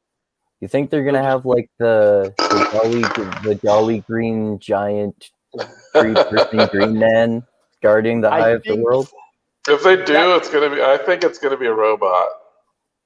Yeah, you mentioned that. That's interesting. I don't know if if they're gonna go full into the world being post-apocalyptic in such an explicit way in the show. I don't know. I really, really hope it's not a robot. Well, it's not going to be that. When I say robot, I'm meaning it's going to be like it's not going to be a fantasy creature. I don't think it's going to be something that displays a high level of technology, but not it's not going to look like the Sentinel from freaking X-Men or anything. When I say robot, I'm thinking more of like what's that movie? Like a Turing test type of robot, not like I know what you're saying, but I really like a humanoid robot. No, not like a humanoid robot. I think the thing itself isn't going to be like a creature. I think it's going to be creature-like, but I think it's going to be an automaton of some sort. Like a robotic creature of some kind? Maybe like a golem? Yeah, I think it would be more like a golem. Okay. I really hope they don't make it technological. That will drive me ballistic. That's a big if. Yeah. That's a big if. If it is, Dusty, I will acknowledge that you are right, but I just hope you're wrong. But if they're combining Sheo Ghul with the Eye of the World, I don't think there's going to be a Green Man there. Yeah, I would rather they miss him entirely. Because the Green Man was the protector, and then the Green Man's like, how are they going to? It's too complicated for the show to explain the Green Man and the Eye of the World in the way that it happens in the book. And also the Green Man does something at the Eye of the World. He takes out one of the Forsaken, but that's probably not going to be necessary because they're probably not going to release 2 Forsaken. They'll probably only release 1 because we've. I've seen some leaks. So I don't want to spoil you guys, but I watched some I saw some leaks. I know it's gonna be. I know which ones are gonna be there. What was that, Tristan? Without knowing any leaks, Andrew, I would assume there'll be not 2 Forsaken released from the Eye of the World. I think that'll be very, very unlikely with the numbers that we have. And in the book, one of the reasons that they need the Green Man is he takes out one of the Forsaken. So No Green Man, no second Forsaken, not a problem.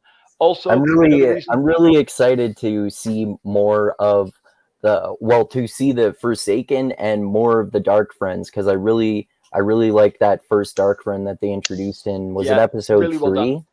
Yeah. Yes, Was I'm very that well done. Yeah. I agree with you, Andrew. And 100%. then, Andrew, I know you missed the last episode, but I theorize that there's going to be 8 Forsaken. I watched your guys' last episode. Yeah, I saw that because of the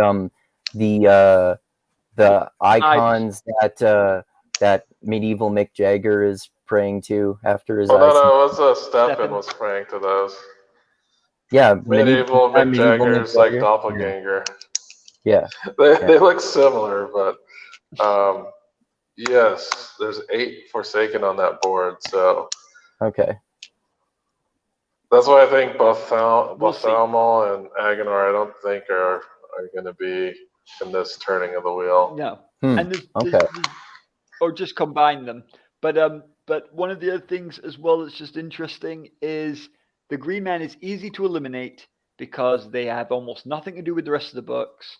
And in the flashback, you can just have either not Gaishan, Tuathan fulfill the original Gaishan, the original Aiel, I mean, do the job that you see them doing in the past. You know, the singing to make things grow. It doesn't have to be them. It can just be the Aiel, and then their role is so extremely limited. It has almost no impact on the story. Like when I wrote my fan version of, I wrote a fan fiction. I mentioned this before. Before we got to the end, I wrote my own Tarman Gaiden, the last battle, of what I thought might happen, and like I had Green Men turning up, I had Ogier turning up, and I had the Tuathan turning up, and then using all their songs to be part of the solution. I was like, that would be so cool. Totally doesn't happen. Completely irrelevant to the last battle. So the point is, if they're not there, there's no need to bring them in. And so that's another reason I think that I would much rather the Green Man just not exist than be brought in and be a robot. Like I feel about this, Dusty, like I would have felt if Peter Jackson had Tom Bombadil in and had him be a cyborg. It'd be weird. That'd be weird. That would be worse than Tom Bombadil not being there. Yeah. I don't think they would have been able to do Bombadil in any conceivable way that would not affect the whole tone of the movies. It's just especially if they'd had him be a cyborg. But anyway, we should probably get back to the show. The mention of the Eye of the World, and now they have a clear objective. At least, and then we have a new power that happens, right? So Swan is a dreamer now. Is that right? Yes, that's what it seems to suggest. She's a dreamer. I assume that she's going to be the one who gives the dreaming Terangrial to Egwene. But again, how can Egwene discover it when it's already discovered, and when they already have Terangrial that presumably allow gateways? It was just so unnecessary. They could have just had them go through a secret passageway. Why did they do it? But anyway, doesn't matter. Tristram, doesn't matter. It's irrelevant. The TV audience don't know. Doesn't matter. It looked cool, so who cares? So yes, they've got dreaming in. Good for them. I like to know about these differences though, because you guys are tracking these differences and noticing more of them than I do, because you understand the books in a lot more detail than I do. So that's part of why these conversations are helpful, and why I like watching like Daniel Green's analyses and watch spoilers and listening to Legendarium episodes about the episodes. But it's good, right? It's good that it's different, because it means the books will always be worth reading again, because they're their own thing. And that's cool. And that's what Rafe has always said. But one other thing I just want to bring up about this conversation, though, before it's finished, is there is one point when they suggest that their misunderstanding might not be that they don't know who the dragon is. They threw out something that scares me, Dusty. They said something like this. What if the dragon was reborn as all 5 of them? Oh, I don't. Yeah, Don't- I think that's a don't misunderstanding of the I prophecy. hope they don't do that. If they go that direction, man, I might fucking bail on the show. That's way too I don't big think of a so. difference. I'm gonna assure you because Well, I was sure. I'm I not was gonna. sure. You will be assured by the end of the season. I'll tell you that. Okay.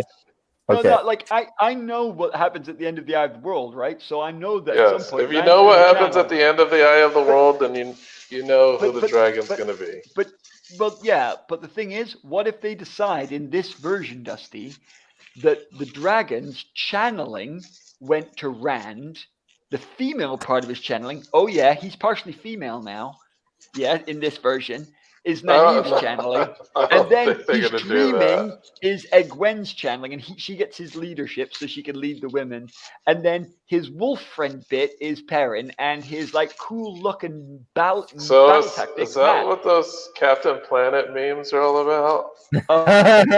Yes.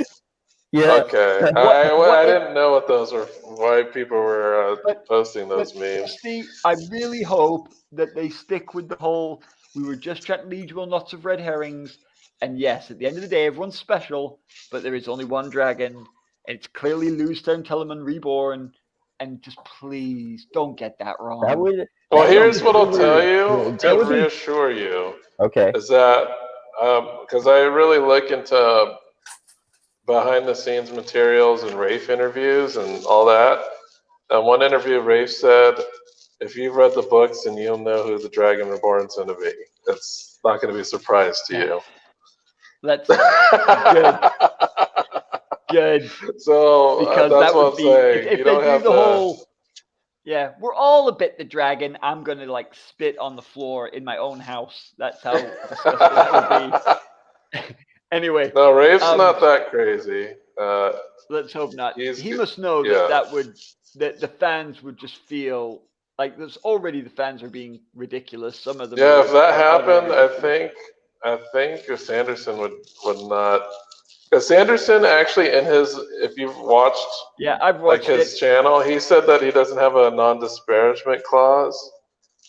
And I think if something like that happened, he'd definitely talk about it. Because he's definitely talked about the stuff that he doesn't like a parent being married. But he's done it in a very moderate way. He's been very clear. This isn't the way I would have gone, but I understand why they've done it. Like, he hasn't disparaged the show. He's just said, yeah, this isn't what I would have done.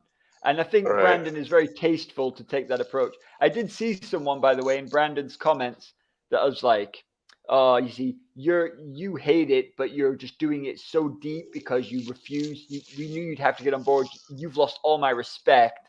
I'm like, oh my goodness, how petty are you?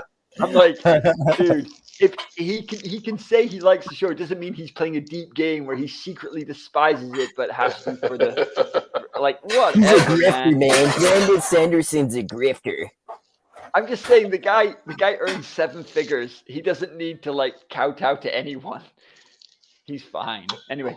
Yeah. If you think that about Brandon Sanderson, you don't know if they do go that direction where a lot of the like all this who's the dragon stuff is just red herrings, because it is true in the books that all of them can channel or have some sort of magic powers in different ways, then I think that misdirection would be actually really good for the plot if they do go that direction.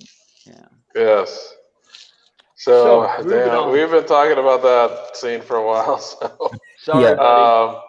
No problem. I don't mind at all. So next scene we get the what I call checkmate bitch. Yeah. So Leandrine, right? Yeah, she comes in saying, "Oh, I know all about what did she say? That she knows about." I know you've been visiting a man. Perrin, what would the other Red Sisters think about you going to visit a man? Hey, huh? What were they gonna think about that? Yeah, and then she drops the mic right there. Yeah. Because Leandrine was trying to say, "Oh, I know about how these people are connected together, and these two rivers people, and Nynaeve, the most powerful channeler. I know what you're up to." So that's when Moraine drops the mic on her, and she just has this face. I'm not talking about Moraine has the face, because she just walks out stone cold. Yeah. Like Leandrine is just completely stunned. Which is So I'm really wondering, interesting, yeah, because I'm wondering how this is addition. going to impact like the rest of their interactions. If they, well, they're not going to have any more interactions. Well, we assume. we assume. Yeah. But it's like, Remember, bam. in the books, Swan goes to the Borderlands to pick them up, and in the books, Leandrine is part of that posse, and that's how we meet her. And That's she right. even uses her first ever compulsion at That's the Borderlands. But you're right. I don't think that's going to happen because of the way things have happened here. But I'm just saying it's not guaranteed. They clearly love this Leandrine actress. Heck, I love this Leandrine actress. Yeah, she's great. I like her better than Leandrine in the books. Yeah, Straight me up. too. Yeah. Yeah. I think she's a more I likable love her as a villain. but I Yeah, love her as a definitely. villain like this.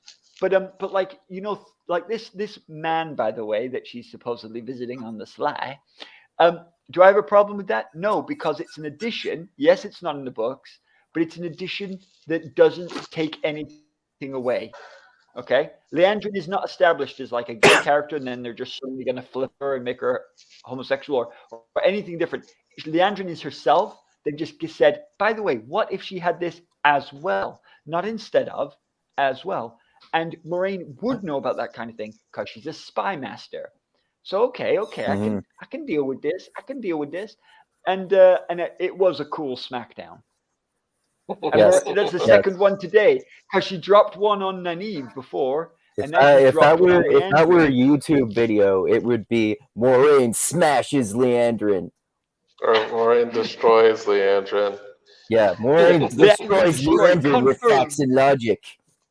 So right after that scene, Brother Book steps in. Well, the funny thing is that Lan primes Moraine for the encounter, and Lan's like, yes, he's very upbeat. Like, okay.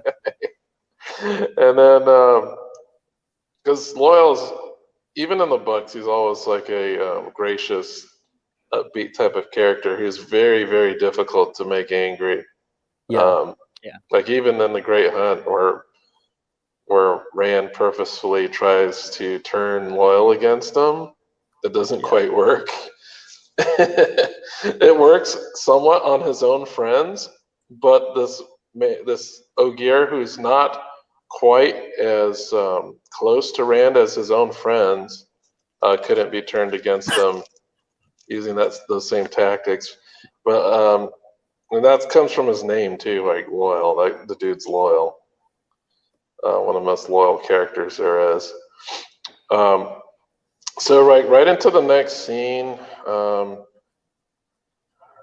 Loyal greets them with his rambling ways, and they're talking about him preparing something, and of course we know what that's going to be because it has to happen, and they've already mentioned the Eye of the World. So she asks for the Ogier's help. She doesn't actually specify what that help's going to be right in that scene. But in the next scene, we just get to Egwene being introduced to the Hall of the Tower. And I guess this is kind of foreshadowing because she's basically also establishing the weird title. Yeah, the Armelin seat. She's both the seat and she sits on it.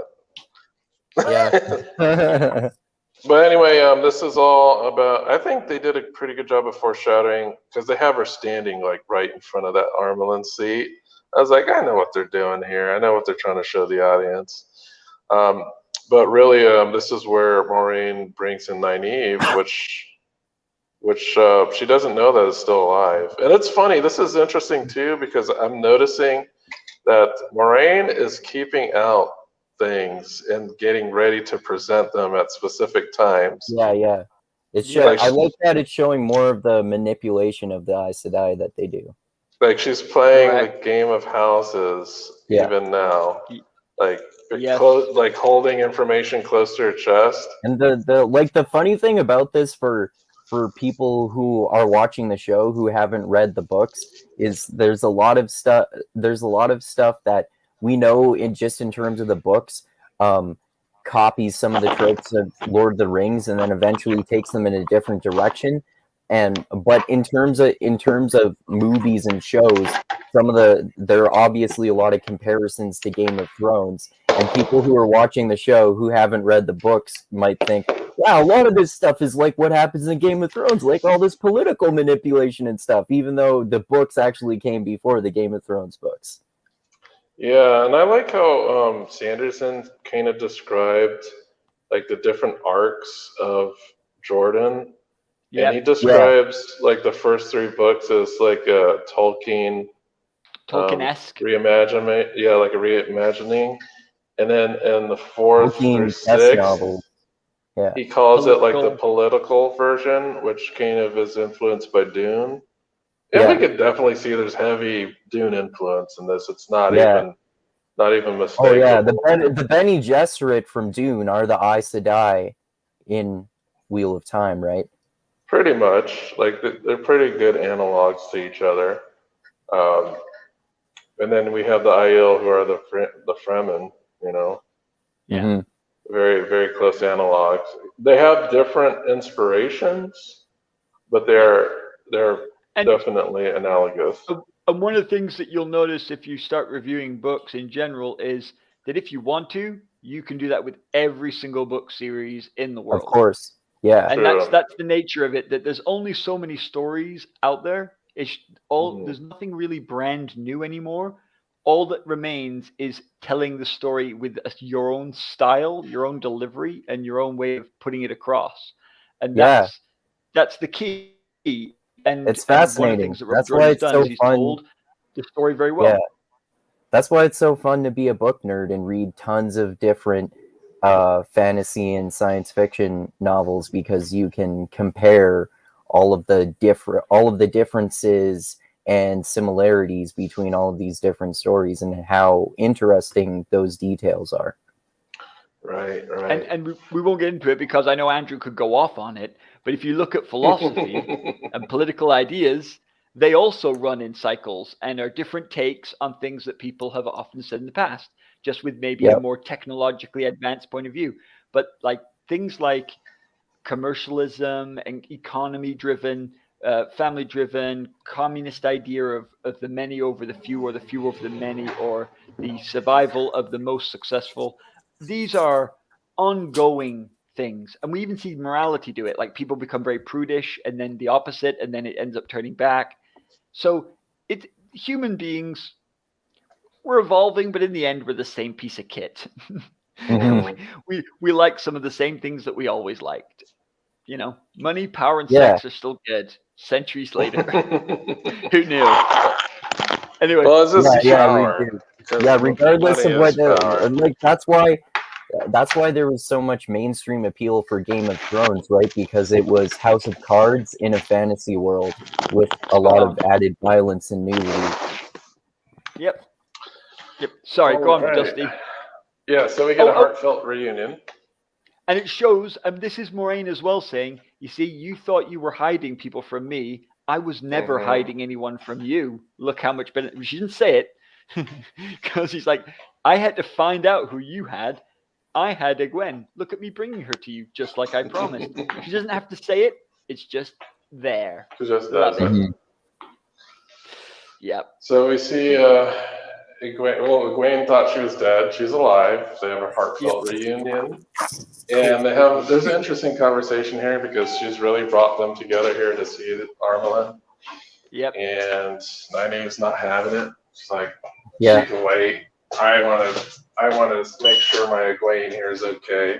Yeah, I like how they're maintaining that with Nynaeve, how she's her rebellious, anti-authoritarian self who's always questioning everyone's authority.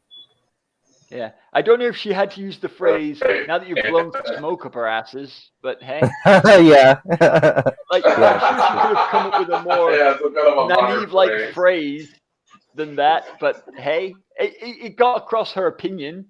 really Yeah. well. Well, Even if we the know that phraseology was weird. they're over dramatizing everything in the show and making it less Yeah. subtle than they are in the books, which Yeah, as I it know from works. watching the episode last week that you kind of agree with me, Tristram, with it Oh, yeah. can get carried overboard a little bit, like with Lan going "Ah!" Yeah, but that week, I think he got like an acting award or something for that performance. It was a good performance. I can't help thinking from having read the books that would never fucking happen with Lan. Never. Not in a million years. You Here's stab him through the okay. chest I'm and gonna kind give of you grunt. guys an interesting observation and something that I've seen. Here's an observation I've seen. I see everybody criticizing Lan for showing emotions and nobody criticizing Moraine.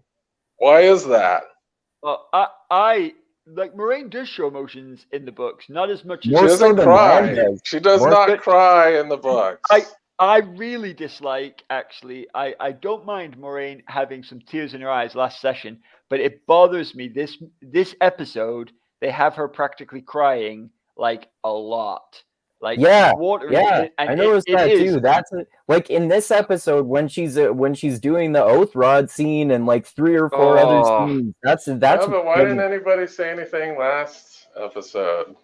Because she no, was because I crying in that actually think episode too. I actually think Moraine is not Lan, right? She does have emotions. Well, Lan has Aes Sedai emotions as well. calm. She does. There's have a Aes Sedai lot calm, of instances in the first book. Yeah, but where none of the Aes Sedai have the Aes Sedai calm in the show either, though.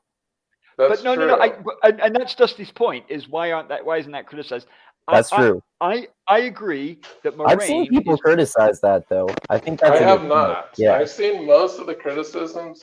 Daniel being Green leveled at has Lan. criticized that. I think he did that in his last episode analysis. Okay, I didn't catch it. But Yeah. I agree that, especially in this episode, like last episode, with the death, I get a little bit why there was emotion. And one of the things that was suggested to me was that it wasn't the reason that she was overcome is it was Lan's guilt because the one who was meant to be keeping him safe. She was feeling his guilt. She couldn't handle it, so she cried. And her crying is what unleashed him. And that's the headcanon that allows it all to happen. But this episode, the amount of almost crying that she does is ridiculous. And Yeah, it really don't is. get me started on Yeah. the oath rod scene. When we get to the oath rod scene, I will complain about that to you nice and clearly, and I'll be very specific about why. But one of the things is they flipping teary eyes over everything now. I'm like, come on, Moraine isn't this person. Yeah. But lastly, Moraine is not Lan, okay? Lan is described as making rocks look soft, okay? Yeah. Like, Lan is not just a normal stoic guy. And I would not have had a problem if Lan had beaten his chest and gone, "Ugh!" and like just one like grunt of frustration and maybe a little bit of a look of defeat, and then just let his shoulders sag. That to me would have been impactful. I would have been like, what do you have to do to Lan to make him make that kind of expression?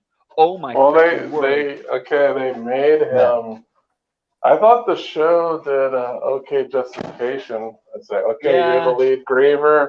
It's your duty to display the grief of all here and the session. They gave him an out. I think the out was fine.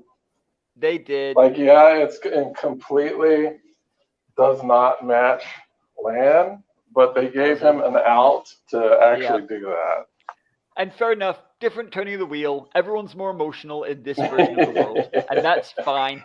And like Andrew said, they've got to get a lot across in very few episodes. Fair point. Yeah, and then, I think it's that's why we need more movies. On the screen. I guess they just kind of need to go for those acting feels, to get people interested. But anyway, because have you watched Dune? Yeah, because if you've watched like the Dune miniseries and you've seen like the Bene Gesserit, they're just like boring to watch because they have no emotions. The new Dune movie is good. I like the new. I haven't seen the new Dune movie, but I'll get to it when I get to it. I want to see it. Good. We need to go through this conversation, Dusty, because I have All right. thoughts. Yeah. This is All right. This is the thing that is the smallest nitpick and the thing I am the most bothered about in the whole freaking episode. So you're talking about the conversation between Swan, or are you talking about the Swan only listens to one woman? Are you talking about that? I like that line. What are you talking about? I'm talking about this bit where Swan talks to Egwene and Nynaeve and doesn't use any of the good things to use. I'm talking about Silverpike. Talking about that. No, like when she's talking to Egwene and Nynaeve right now. Oh, right? So yeah. she's like, the thing is, right? They should be joining the tower. They've got a problem though, because they've brought them to the tower too early. They can't make them novices because if they do, they wouldn't then leave to go to the Eye of the World because they weren't supposed to be in the tower yet. The same problem they had with curing Matt, because they're not supposed to cure Matt yet, which is why when the dagger gets stolen, they all have to follow the dagger when they go on the hunt. They have to do that because if they don't find the dagger, Matt dies. Now that all can't happen. Blah, Are you because sure? of the way they've done it. Okay, why can't it happen with because Matt, Nynaeve she just. Well, the thing is, if they make them novices here, then they would never leave the tower, would they? Oh, they haven't made them novices yet, though. I know. No, and they already leave the tower at the end of the episode. I know, and it doesn't make any freaking sense because That's if true. they arrived, they would be bundling Nynaeve down to take her freaking accepted test yesterday, right? Yeah. That's true. Yeah, and like that reminds me. One of the things that Daniel Green pointed out too is that how they take all of these people on the quest, and the Moiraine and Siouan's idea is like, oh, the Dark One is going to come back, so let's just take all of them here, even though we don't know who the Dragon Reborn is. I don't know what's going to happen. We'll kind of figure it out on the way. Hopefully something good will happen. and they're suggesting, at least it's heavily implied that all the others will die. Anyway, but forget that. Yeah, Moiraine does that Aes Sedai circumnavigating the truth to avoid telling them that the prophecy is that the rest of them who are not the dragon are going to die. Well, she just says it's not certain, but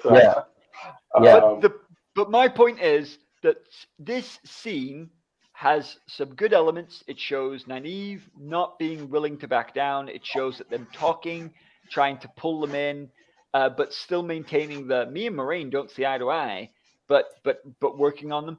But I understand that they can't have them become novices right now, so they have to just pretend that wouldn't happen, even though clearly there's no freaking way they would let them out the tower. No freaking way at all. But anyway. Well, not any of the other Aes Sedai.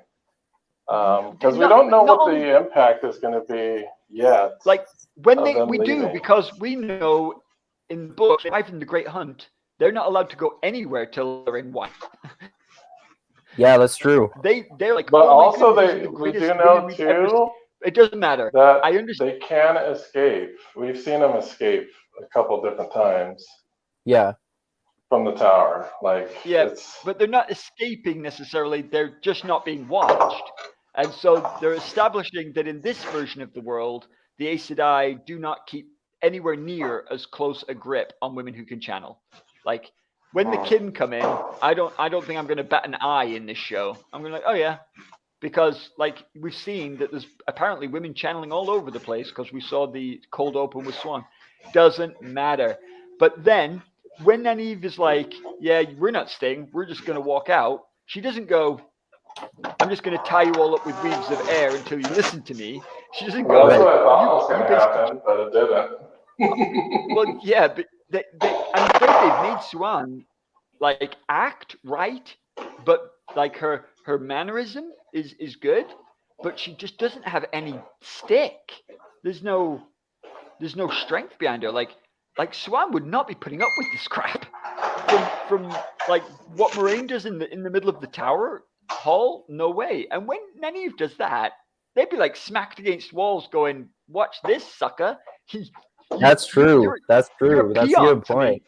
It is. But then the thing is, they don't use the good arguments.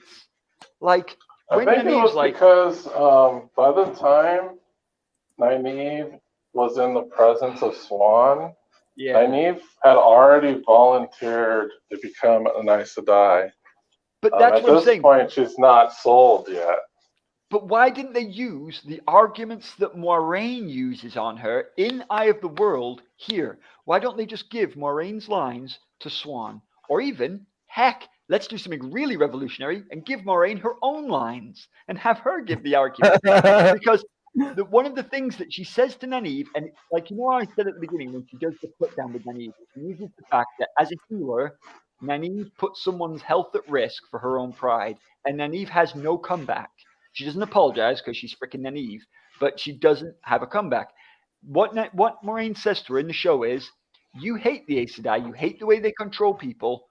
Do you know if you became one, you could stop us? You could be powerful enough to control your power, and you could actually beat me.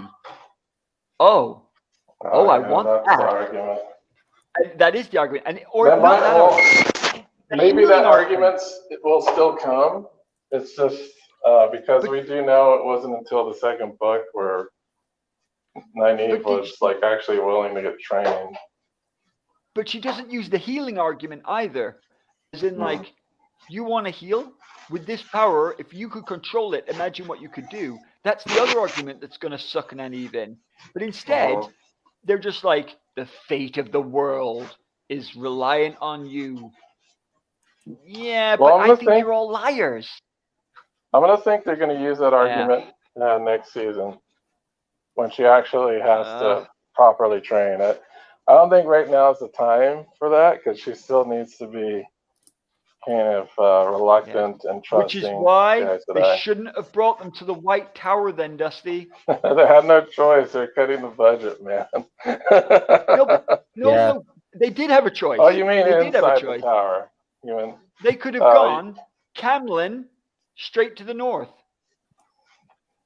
Fire Waygate. You know, they did that in the books. They've added scenes in. We don't have enough time, so we're going to add more scenes. We don't have enough time, so we're going to spend an entire episode on Steppen. That's my problem. That's my problem. It's not that they're adding stuff in. My problem is that they're adding stuff in, leaving a ton of stuff out, but they have some time, but they're just filling it with some stuff that is like, Anyway, the show is good, and I justify it because, like the Steppen stuff, because he's not going to even be in it. But what I keep telling myself is, this is how to establish warder law. Like, without going through it, without telling you, showing you. This episode is showing me how Aes Sedai work. Fair enough. But my goodness, they could have done a better job. I know, but they could have done a better job. Swan's meant to be amazing. Why doesn't she absolutely nail them here? Yeah, this is a really good point. I didn't even think about that. Yeah, Swan should have gotten angry. I think so too. Well, she should have just used her power. Like, she's so powerful. Yeah. And also, I think that'll happen later, hopefully. When Swan in book 2, when Swan teaches or trying to teach them to use the power, they get Arcee with her. So Swan completely uses the power on them. That happens in books. Yes, it did. And she's like, you see, you're super powerful, but you can't control it. And so actually, you need us to control it. And then Nynaeve gets angry and flings Swan across the room. That would have been awesome. Give me that. I think it's going to happen. Anyway, I'll stop complaining now. It's still going to happen. I don't think that... We'll see. It depends on how they show Nynaeve as a block. I hope Swan is involved in showing that. But we'll see how that plays out. I'm still hopeful that scene still happens. Yeah, me too. I guess you're not as hopeful as I am. I am hopeful, but I want my cool characters to be as intelligent as they are. And Swan is really intelligent. So I want her to use, especially when Rafe doesn't even have to come up with these arguments. They're in the books. He could just nick them.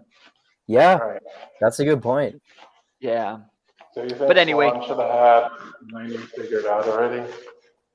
yeah. Oh well, no. But Moraine has just spent the evening talking to her, and you know that this conversation was prepped. Oh, probably, yeah, probably. They spent last night talking about it, like all night. Am I right? Yeah. You Yeah. know, that like Yeah, I get what you mean. Like, this shouldn't have been as difficult as it was for Swan.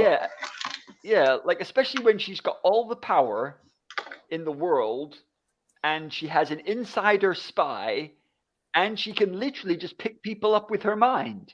You know. But all she did was she raised a finger, and that kind of shut Nynaeve up. It did, Yeah. but would that work on Nynaeve? Would that convince Nynaeve of Jack when she thinks you're a lying biatch? And then just said thanks for now that you're done blowing smoke up our asses. Yeah, that's a good point. It might be inconsistent with her character. Anyway, doesn't matter. Anyway, but I just want you to know that scene ticks me off more than naked women walking around for sure. I'm like, because that was just like, oh, come on. I could come up with better answers than this. Anyway. Yeah, to be honest, I thought Swan was going to wrap her up and win. For sure. I was like, huh, that's kind of strange. I kind of expected Swan to use a show of force, but we'll see, man. We'll see if it happens eventually. She's just weak. Okay, so what about this whole using the oath rod business just willy-nilly?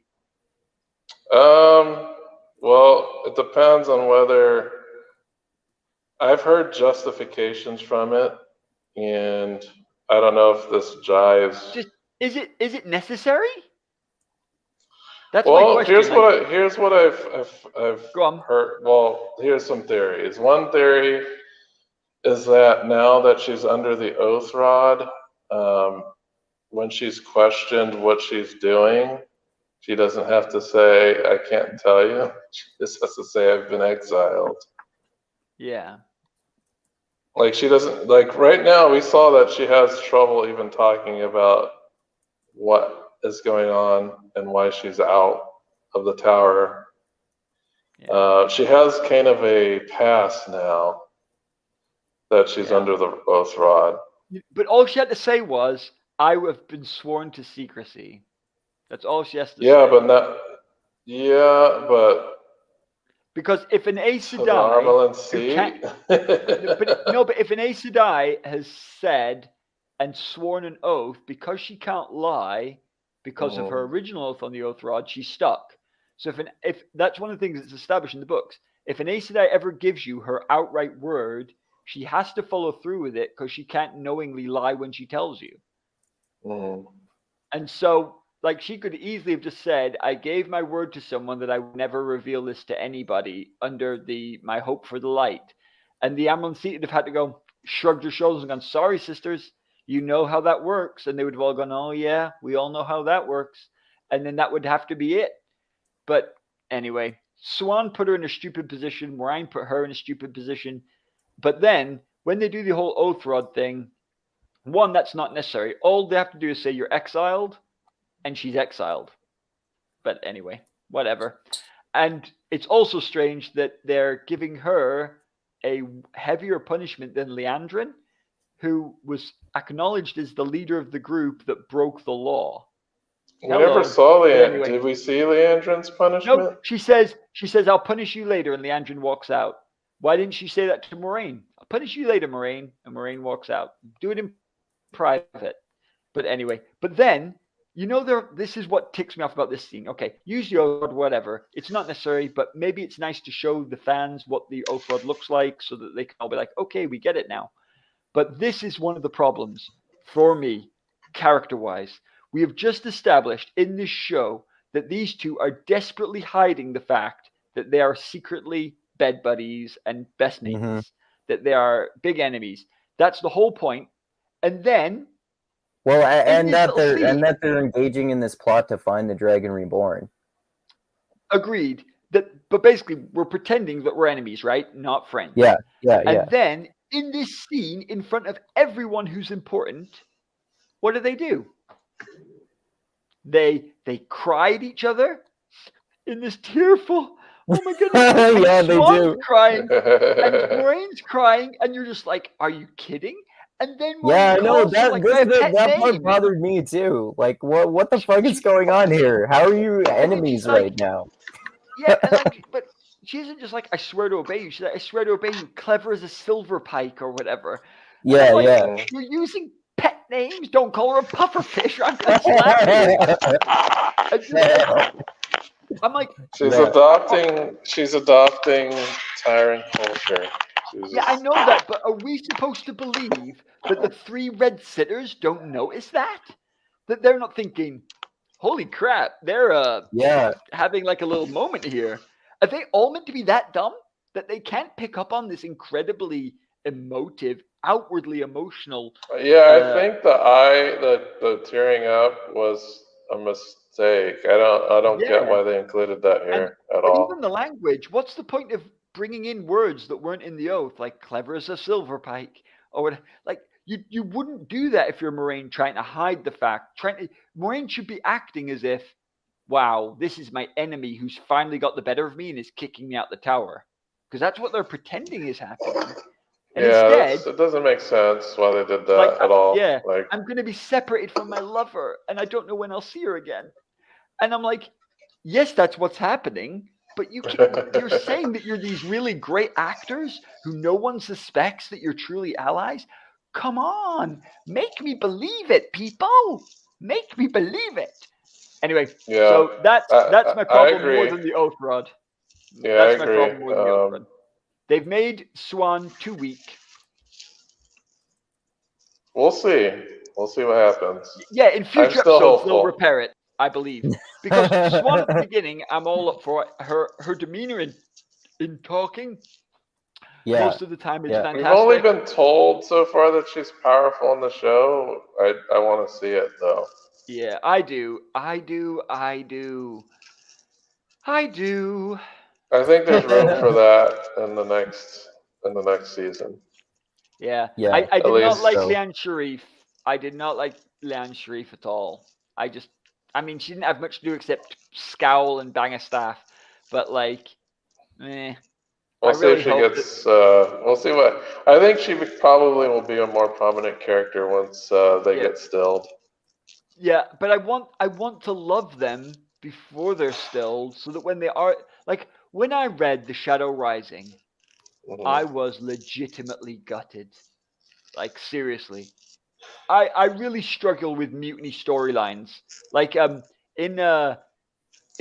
like Guardians, when I loved Swan, so I was good too. when Yon, like in Guardians of the Galaxy, when Yondu's pirate crew overthrow him in Guardians 2, like that hurt me, man. And I only slightly care about Yondu, but man, that cut, because mutiny storylines are just so awful, and I mean they're powerful. And it's one of the reasons that I think Book 4 is just a masterpiece. Is I didn't see it coming, and the coup in the tower just hurt me, and I want it to hurt me when it happens in the show. I want it to feel like an utter betrayal of people I trusted, and I want to really care that Leanne and Swan are stilled. I want people to be crying their eyes out when that happens. And up to now, that they haven't planned, but that's okay. Like if they've got 2 seasons, it's okay. It's okay because this is an early introduction of Swan and all them anyway. Absolutely. And I'm already liking Swan. I mean, I'm already beginning to like Swan. Her cold open was great. They've done the whole deception thing, and it's I can see that she's being undermined. But one of the things about Swan the books is the reason they've put her in so young is because she's powerful and because she's meant to be a long-term Amerlin. They're hoping that she's going to sit on the seat for 100 years and all this. And it just seems a shame that she seems to like not have, she has big words, but doesn't have anything behind it. And that's a shame. Yeah, for me. I see what you mean. For me. Well, there's room for improvement. I'll see. Because I know next season is really the proper book introductions if we're following the books. If they follow their progression there, then I think it'll be okay. And because all of this stuff is like new material that Yeah. they had to Yeah. pull out from somewhere. I'm not going to say where.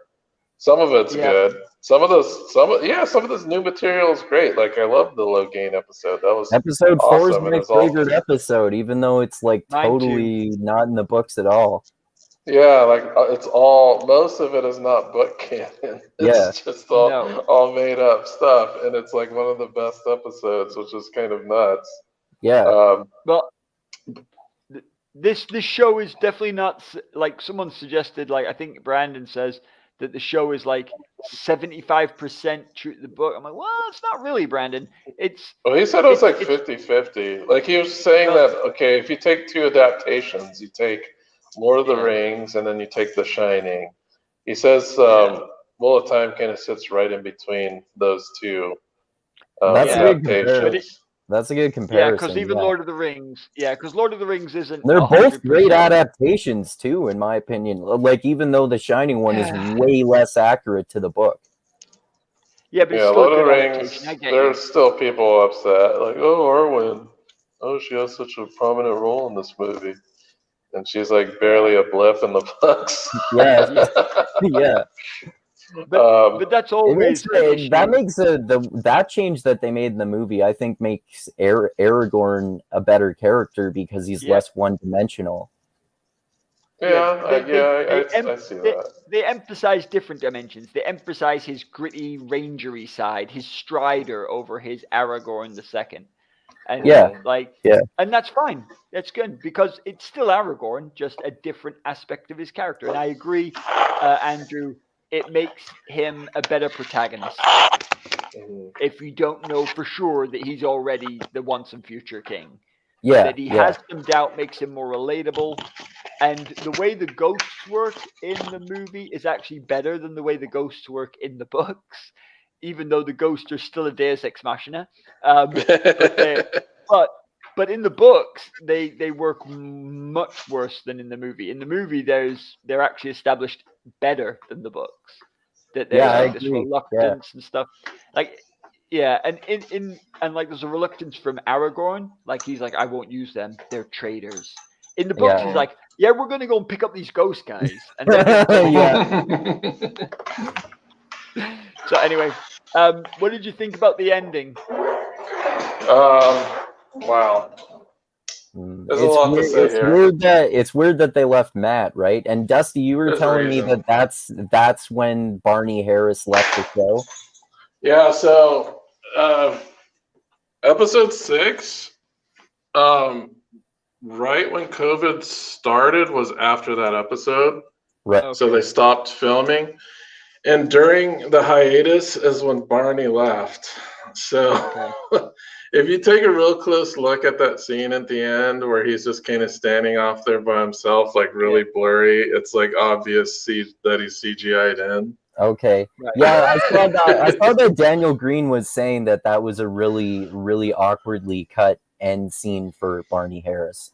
So and it's why they got to rewrite it. So I wonder how that impacted like the show as far as I'm guessing he was supposed to be included here, but since he is not there anymore and they weren't able to rehire somebody in time, they had to write him out of the end of this. Yeah, the end of this series.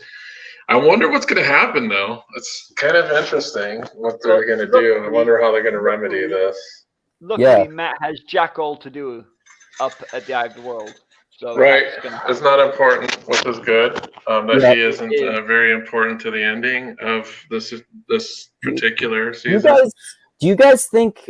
I think you might have already been telling me that your theory about this, Dusty. Do you guys think that they're going to wait to introduce the new actor as Matt until season 2 now?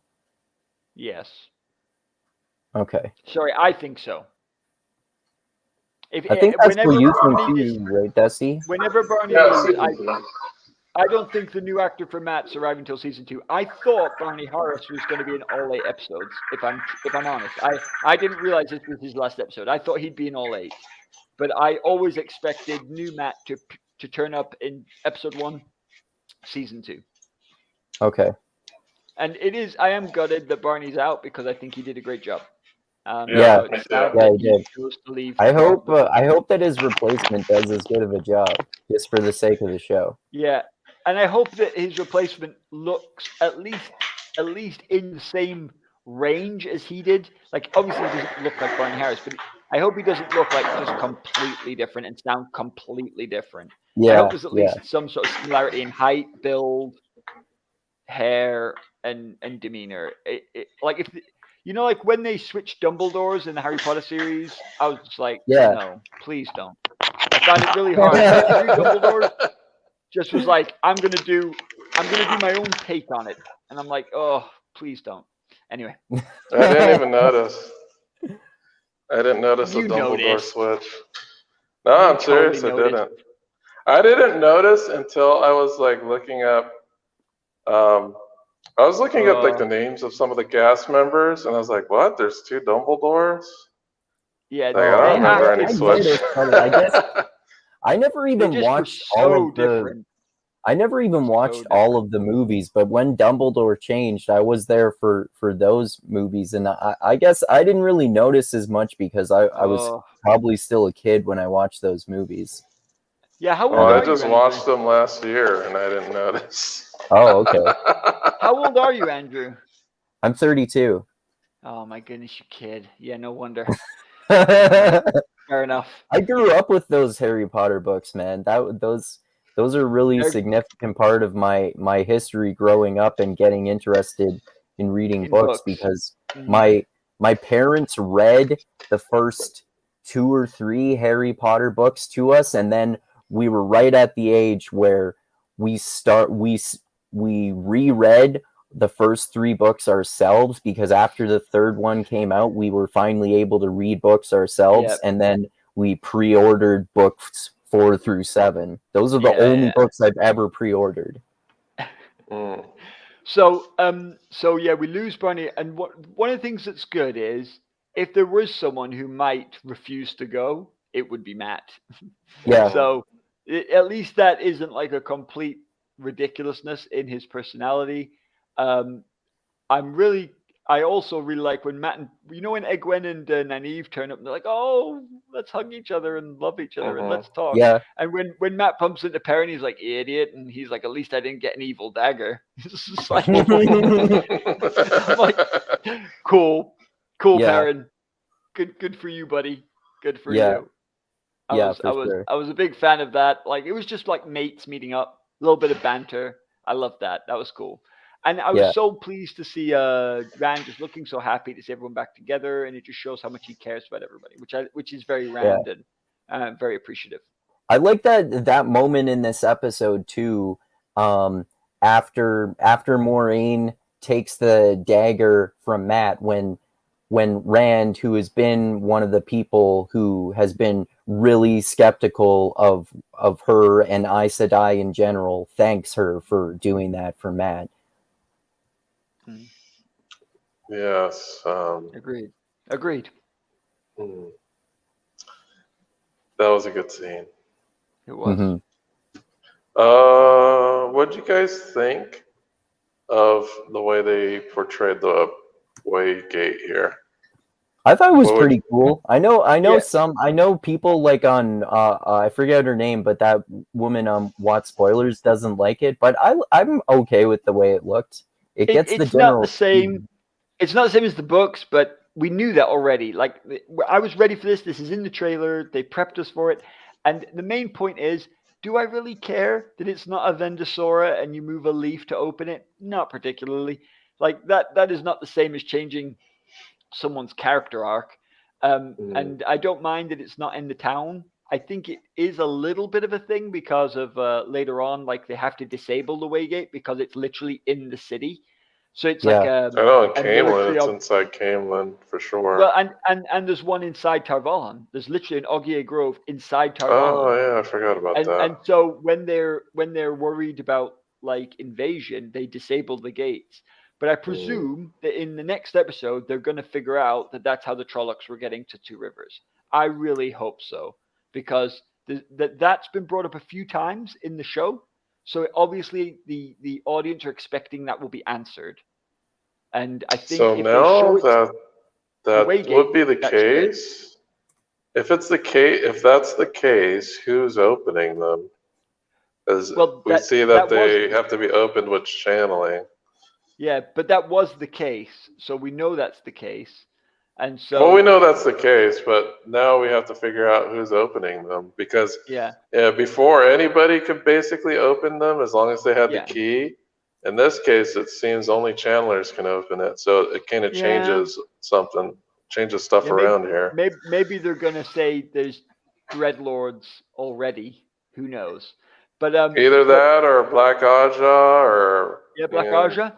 Forsaken maybe can gate in and do that and gate out. We'll have to Well, see. Yeah, yeah, maybe.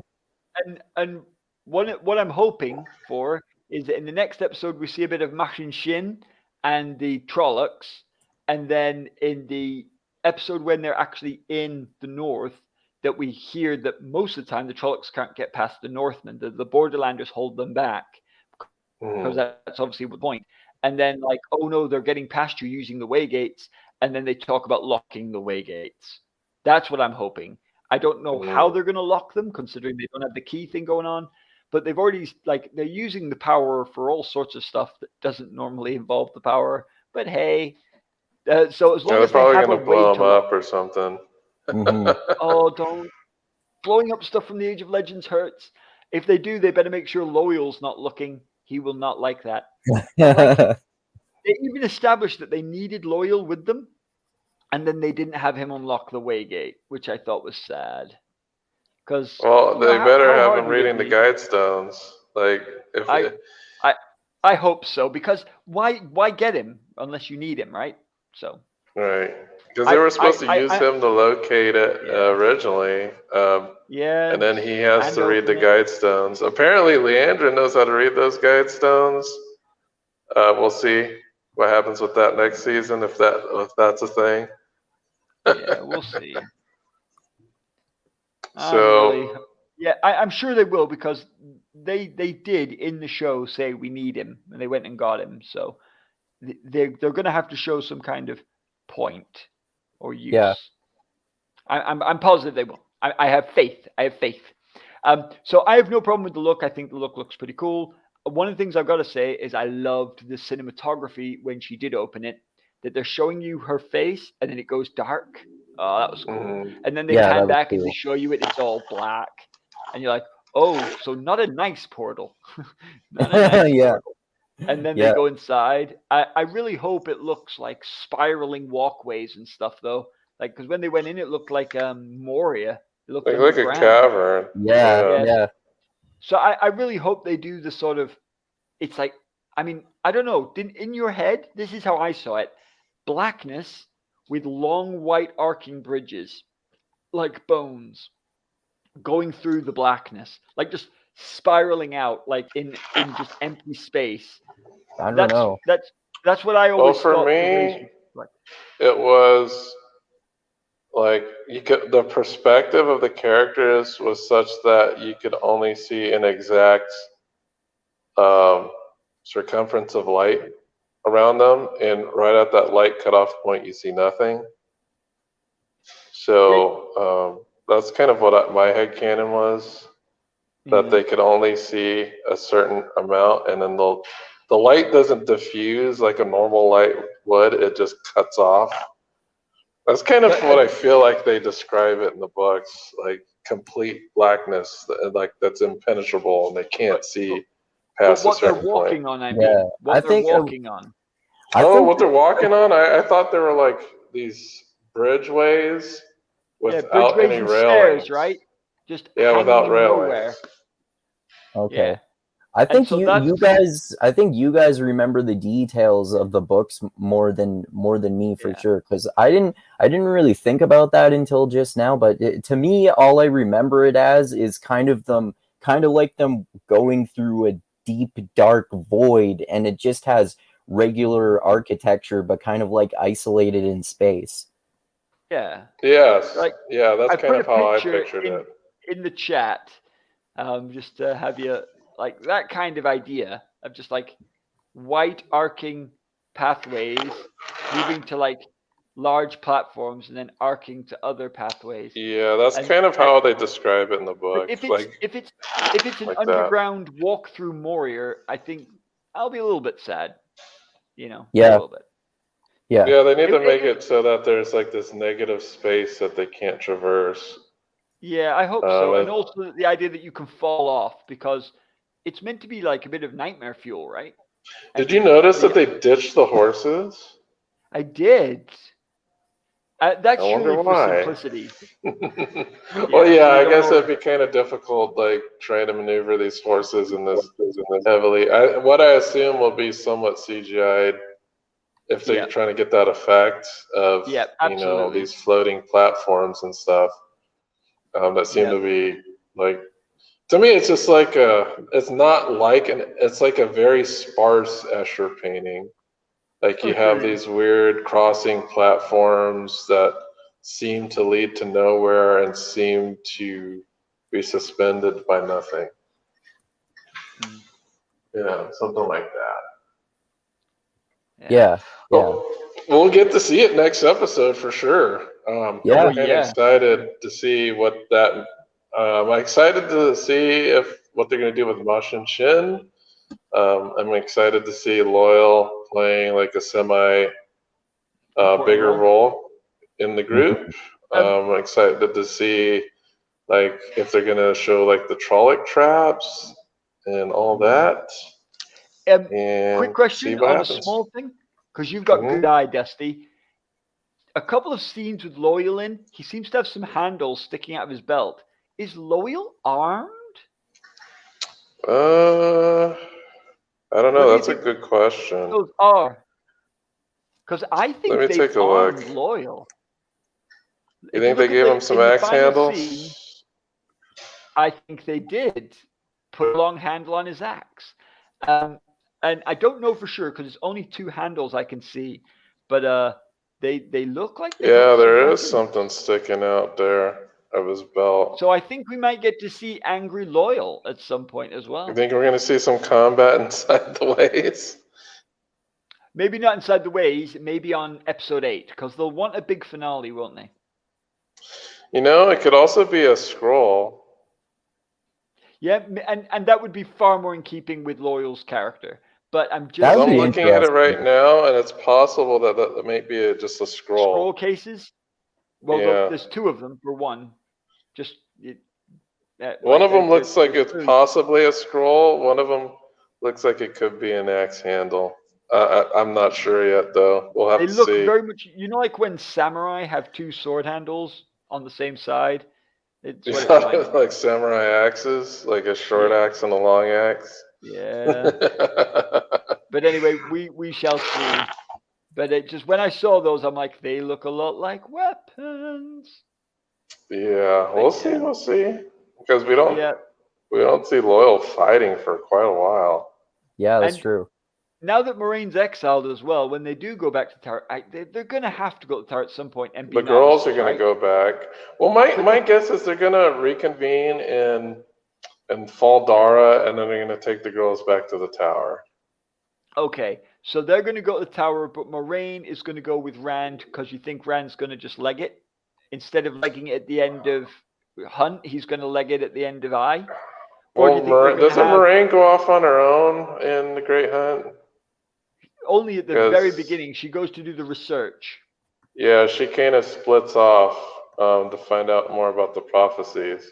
I think that's probably why they're making the prophecies so ambiguous here. Maybe to give her motivation to do more research. We'll see. We'll see what happens. I'm interested to see what happens. It is. And you know what?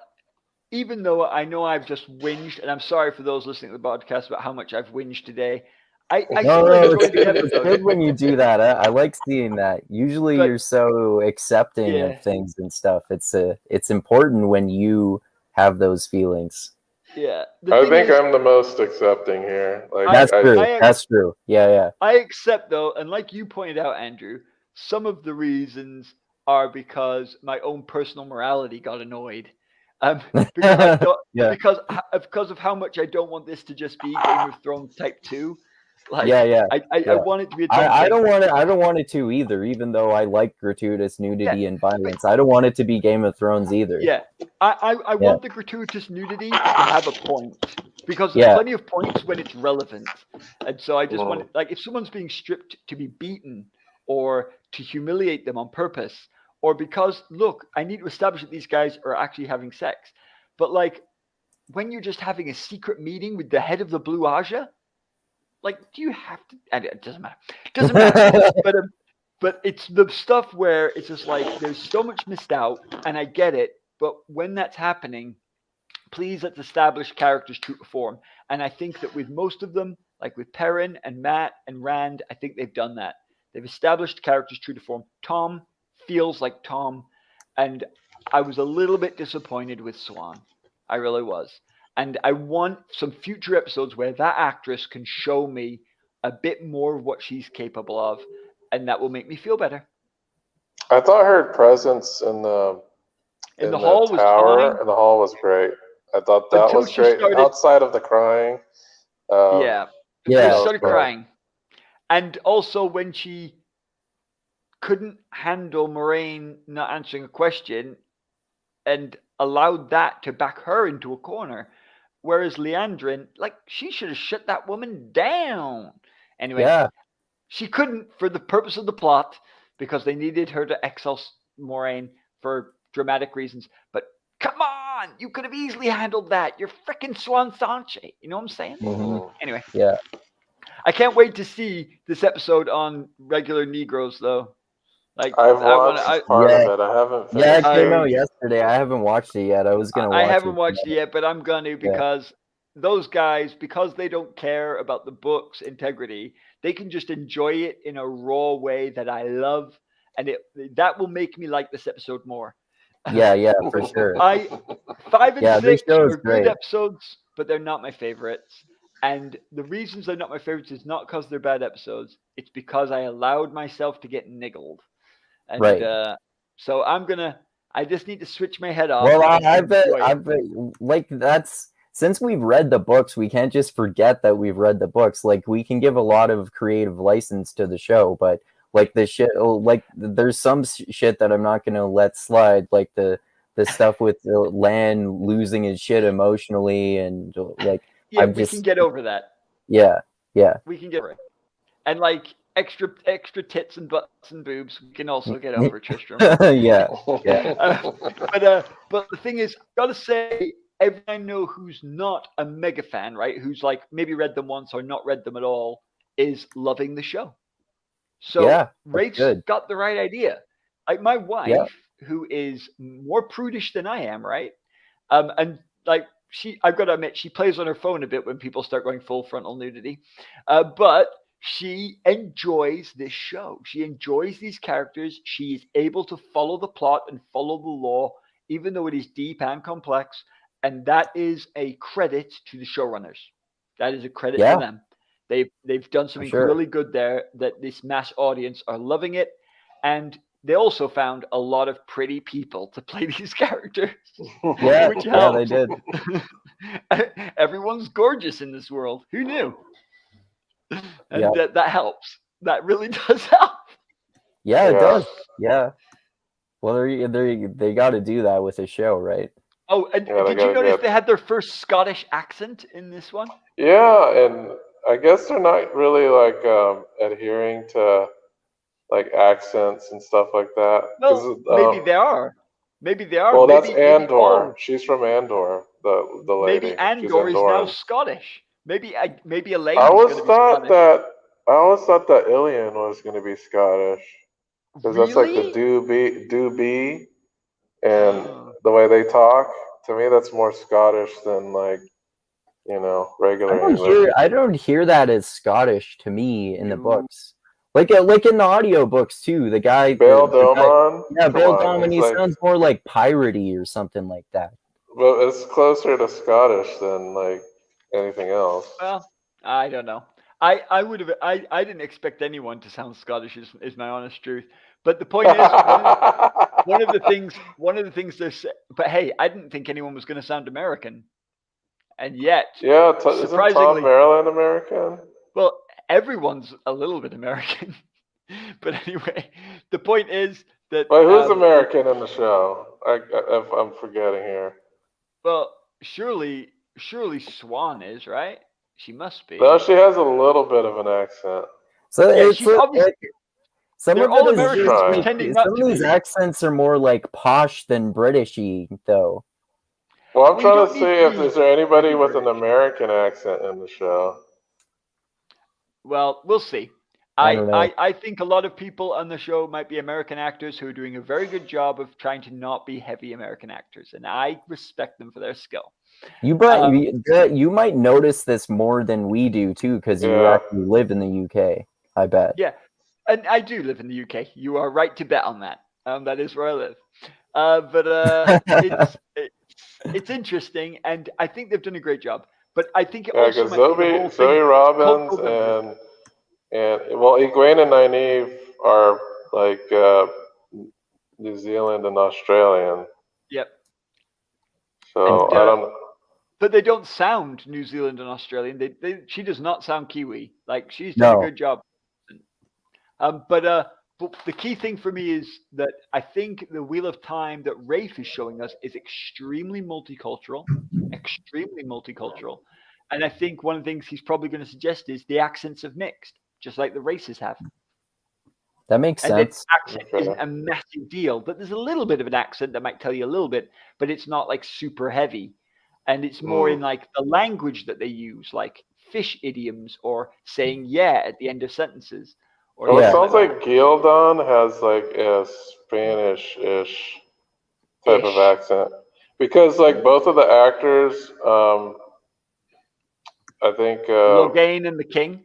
Yeah, both Logain and the King are like I think Spanish is their first language. Aspect.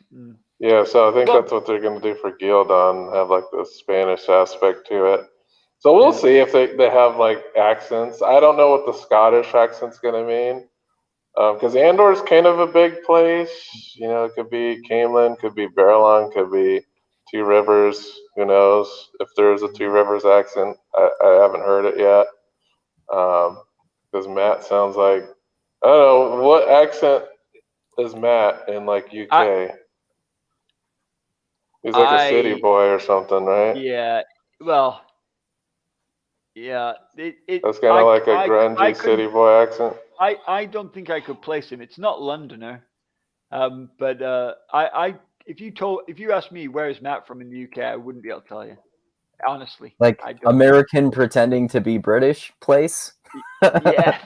Well, I think Barney Harris is not American. It's English. No? If I'm not mistaken. No. Okay. No.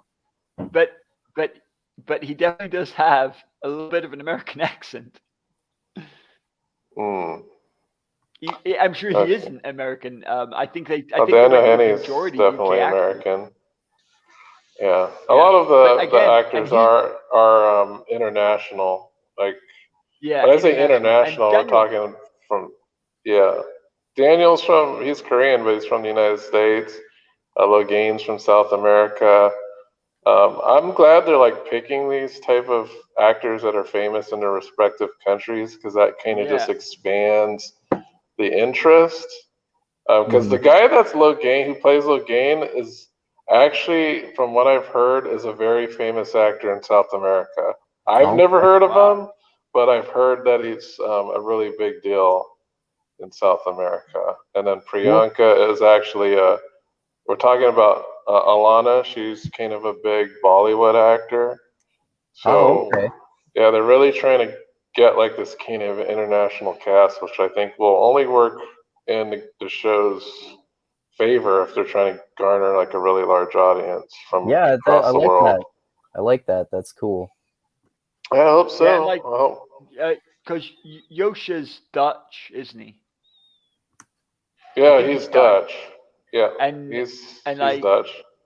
And but like the Dutch are renowned over here for just being like they're known for being tall as hell. Language, and just for being great at language, like it. Oh yeah, we know a Dutch guy that knows a ridiculous amount of languages, right, Andrew? Like, yeah, Hunter Motz. because I served for 2 years in Switzerland and France, and while I was there, like we had a Dutch guy with us, and I was learning French, obviously, to live there, and he was like, his French was just brilliant. Like the French people thought he was French, and I'm like, my goodness, when you speak English, you sound English. When you speak French, you sound French, and you're actually Dutch. I'm like, you're really good at language. He's like, yeah, I'm okay.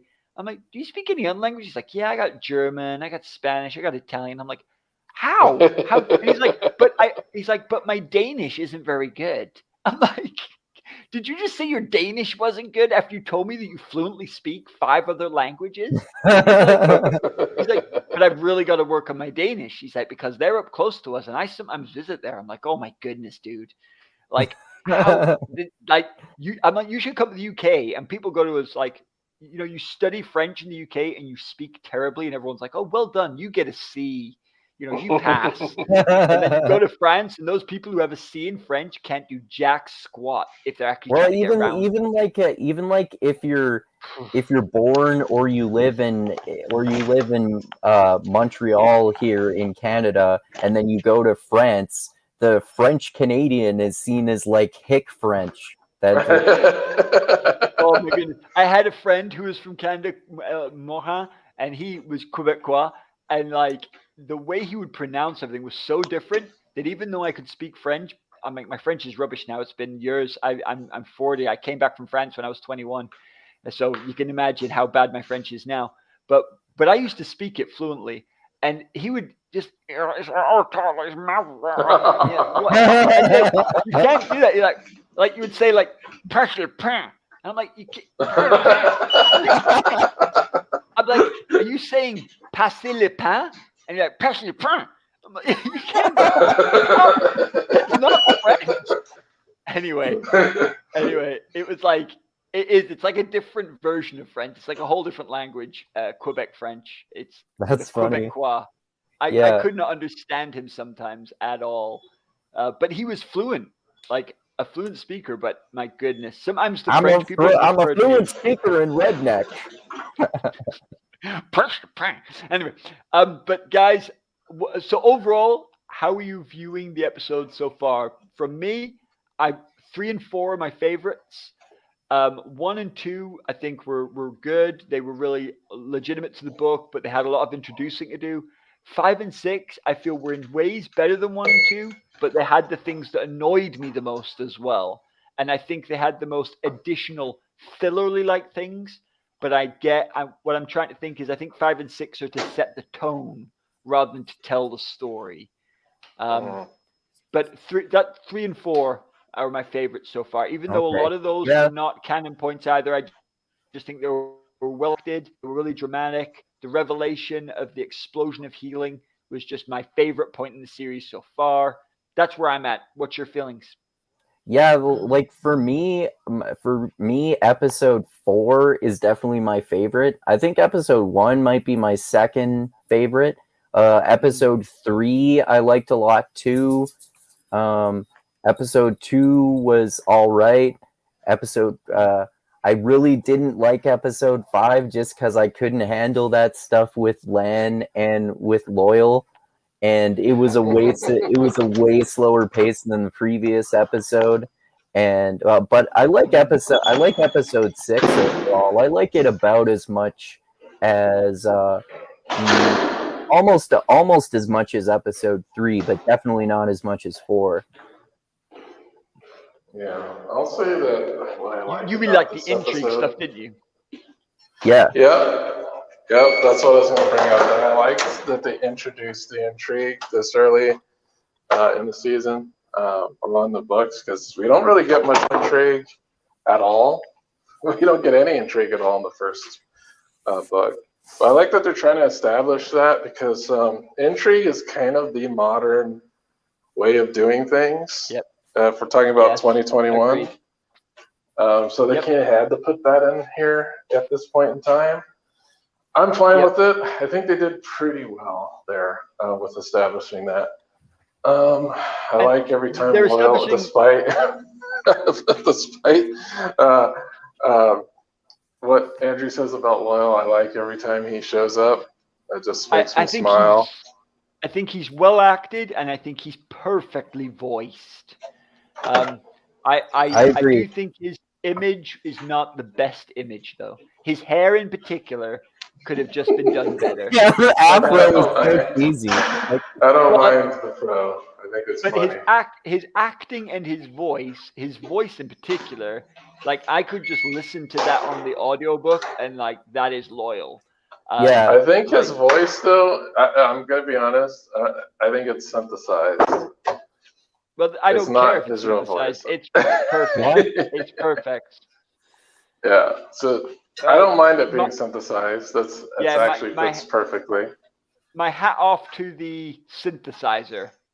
I mean, yeah, like Andrew actually took his hat off in respect to the synthesizer. yeah. He's like, doff your cap to you. Yeah. But like, Yeah. yeah, it's I fine. bet he And sounds. I'm probably going to like sounds- this next episode a lot because it's going to have a lot of Loyal in it. He sounds kind of similar to the way that he's voiced in the books, but I was telling Dusty too that that's one of the few voices that I don't actually like that much in the books. Like the Loyal's voice The sounds kind of audiobook. cheesy to me in the audiobooks. Yeah, even though I like him as a character a lot. Okay, cool. Yeah, he See, I've never sounds listened like to the a audiobook. sounds a bit different in audiobooks. Like, "Ooh, Yeah. I don't know, Rand. I don't know what is going on here. I Yeah, thought he Dusty was sounds- trying to Quebecois. that's what he kind of sounds like in the audiobook. Yeah. But they took like a more, I don't know, like a more commanding voice this time. Yeah. It's commanding because it's deep. They gave him a golden voice instead of like a guy trying to fake a golden voice. Yeah. You know? Yeah. He reminds me of Mufasa. Yeah. Oh yeah. You mean Yeah. like James Earl Jones? Yeah, James Earl Jones. That's exactly who I'm referring to. Okay. Yeah. of life, Simba. All I'm saying is, I don't know who the actor is, but he's definitely not fully white. I'm telling you that. We don't Oh, have no, like, he's these not white. rounded tones. You can't get him from just a pure white guy. You need someone who's got a little bit. I guess white guys just can't It's pull that off. possible he might not be synthesized, but his regular speaking voice is not that deep. Right. But then but it's again, still- you could still fake a deep voice. I've done Anyway. it. You have a deep voice. Yes, thank you, Andrew. That was my point. You don't need to fake it. You legitimately have a deep voice. If no, No, one I told you think I'm that, fake. I have to fake it. No, I don't think I No. have a deep voice. you You do. definitely have a deeper voice than Tristram, Arai. Have you not heard my voice? You have a deeper voice than Tristram. Not Yeah. much. Andrew. Yeah, Not but by you have a much. deeper voice than me for sure. For sure. I Anyway, can't but- tell. Really? because you don't, No. you can't hear yourself like we hear you. You should record yourself and listen to that sucker. But anyway. it's not as deep as Loyal. It's not legit No. unless it's like No, Loyal, not so as I deep don't- as Loyal. Yeah. I yeah. don't. Yeah, Then it's not deep. It has Yeah, to Dusty, reach if that level. you're doing loyal, we're gonna need to synthesize you. You Yeah. will be synthesized. Anyway, we should probably. I need to probably say that's me Yeah, done. this one's almost 3 hours again. All right. Okay. So before we leave, what are your predictions? Man, I think your guys' predictions are going to be way more accurate than mine. I don't really with how much the direction of the show has changed in comparison to the books. I'm really not sure what's going to happen. And that's exciting, right? That's exciting, Yeah. Andrew. Legitimately. Yeah, I like it. Yeah, for the Yeah. most part, anyway. Yeah. And like, I'm Okay. gonna enjoy being. But I predict. Well, you've heard what I predict about like the way that the Swan Moraine thing's gonna muck stuff up. But then, anyway, I predict that they will not go back to the tower till season 2, and when they do, they will have a novice and accepted stuff and get it perfect. That's my prediction. I think that the Eye of the World, there will be one Forsaken who will show up, only one. That Forsaken will be killed. I think that Forsaken will return not as Ossengar, but as Arangar. And the Ossengar role will be filled by either a Dark Friend or by Mazrim Tame. That's my prediction Okay. for that. I predict no Green Man. I predict Mash and Shin in the Waves, Trollocs explains that they're using the ways in next episode, and that the ways will be still locked, even though it will be done in a different way than in the books. I think I didn't realize you were going so far ahead with predictions. I was just thinking about in terms of how they're going to end the season. But in terms of the Moiraine and Siobhan relationship, I think it's actually more likely what I said, that she's just going to turn out to be bisexual and still end up with Tom. I hope so. I hope that's how it happens too. In the same way that I hope all this Dragon Reborn stuff is just misdirection. I do still think it seems likely like there's still going to be just Rand as the Dragon Reborn, and I really hope that's how it works out. Dusty seems to be saying that is probably very likely though. So that's good. What Rafe said. Rafe said book readers will know who the Dragon Reborn is going to be. So that's basically saying who it's going to be without spoiling it. We put our faith in Rafe. Yes. My predictions, and I'll give you mine real quick, and hopefully this is what's going to happen. Okay. I hope they capture Pod on Fane. Because I want to see. We haven't seen him really much anywhere. Nope. Heard the whistles. So I hope they capture him. I'm hoping they do it this season. If not, they're going to do it at the beginning of season 2. Do you think they might show him leading the Trollocs through the ways in the next episode? I don't know. Good question. Because they could. Yeah, I don't know. That's a good question. By the way, one thing I'm hoping that they will change is I hope that Rand doesn't take the power at the Eye of the World and then blow up an army of Trollocs with it. Oh. I'm hoping that doesn't happen. I've read the Eye of the World like 3 times, and it's kind of weird how that book ends. It's rubbish. It's absolutely rubbish. We don't want that to happen. Hope there's no Tarwin's Gap stuff. No, I hope there is a Tarwin's Gap, and I hope that they assist and that the Borderlanders turn the fight back. I hope we see a Borderlander versus Trollocs fight, but instead of being overwhelming numbers and all the Borderlanders are certainly doomed, it's just there's a big Trolloc army, there's a big Borderlander army, and them coming back helps turn the tide in a realistic fashion. But if Rand turns up and goes, I've got the Eye of the World, puts his hands on the ground, and everyone sees him blow up an entire army and then kind of forgets about that for the next book, and Rand is then worried about the power because, I can just blow up whole armies now. Freaking cool. Okay. Oh, but I don't have the Eye of the World, so I can't. That's just going to annoy me like it did when I read the books. So I'm thinking, Rafe, you can improve on Robert Jordan here. Big style. Please do. Please do. And don't do that, because that's stupid. Okay. Yeah. Anyway. Don't improve on it in ways that it doesn't need to be improved on, like making Land go, I'm glad that you agree with me on that, Andrew, because I'm with you, bro. Okay, well, I'll agree with you that there's probably just going to be one Forsaken at the end of the road. But I don't think it's going to be. Hopefully Green Man doesn't show up, but if he does, I think it's going to be like some Gollum thing. Okay. Also, the Forsaken at the end, I don't think it's going to be Agenor or Bartholomew. I think it's just going to be Shamael or Balsamon. Oh. That would make sense to me. That would make sense to me with what they've been doing so far in the dream so far. Well, that's the last one he fights. Remember in the book, he fights Balsamon. No, he doesn't fight Balsamon until the end of Great Hunt. Well, doesn't he kill Agenor Bartholomew, and then the last one is Balsamon that he fights, right?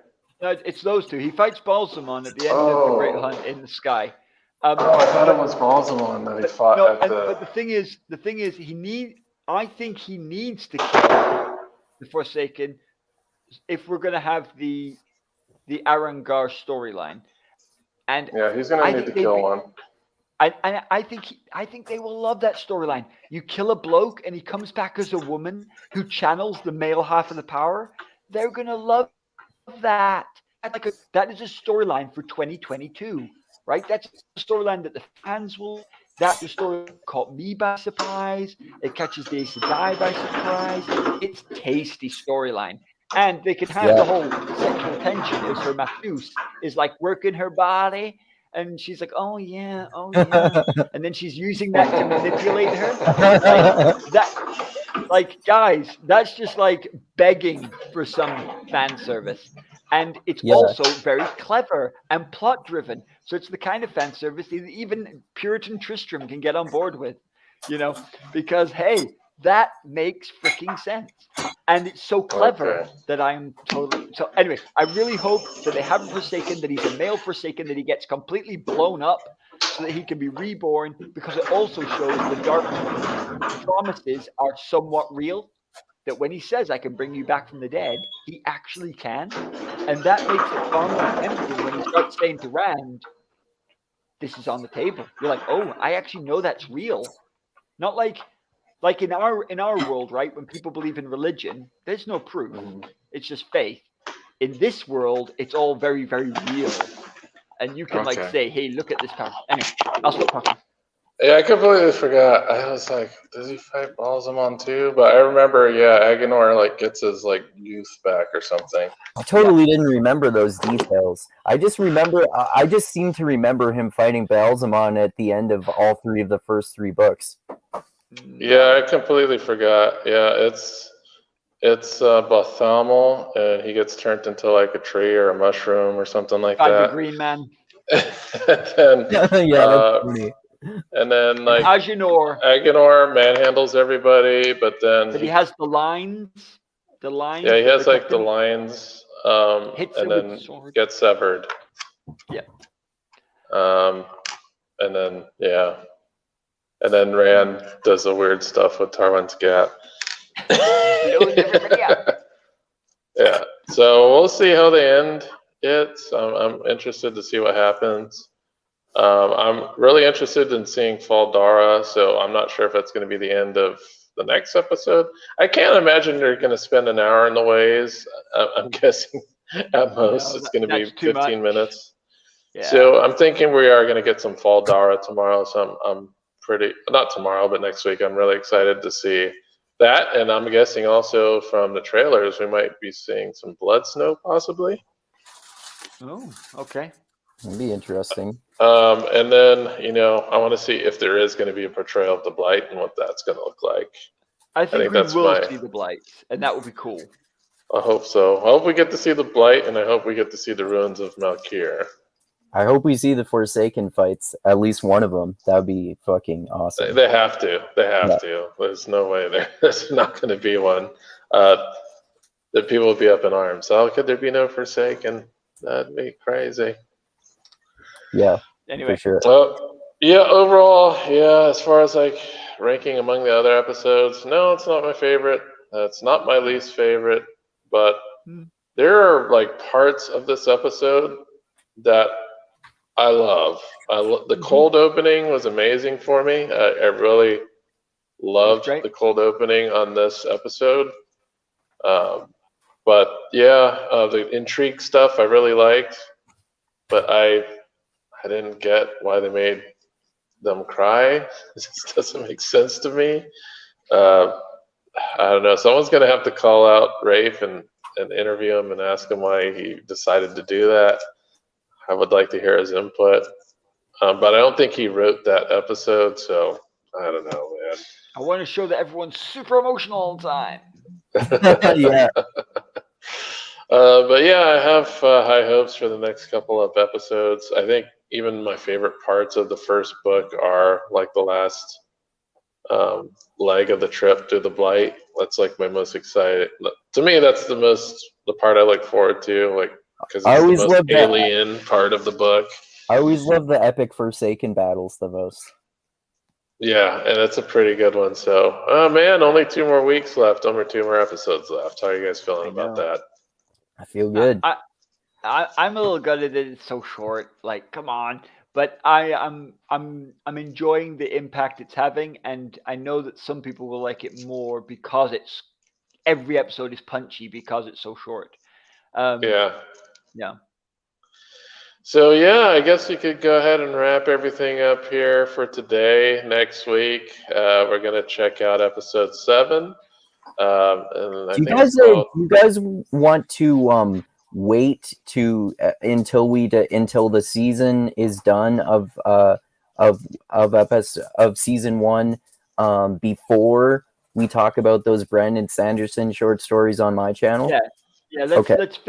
Let's finish this off because this is heavy going, and then Okay. we'll do. Yeah. And remember, they're not short stories; they're entire novellas. Yeah, You know, yeah. Brandon For Brandon tries to write a short story and then writes a novella instead, and he tries to write a book and then writes a trilogy. sure. Yeah. I'm gonna write the next book Can't in write this anything other short. trilogy as a break from this epic trilogy that I just wrote a book for.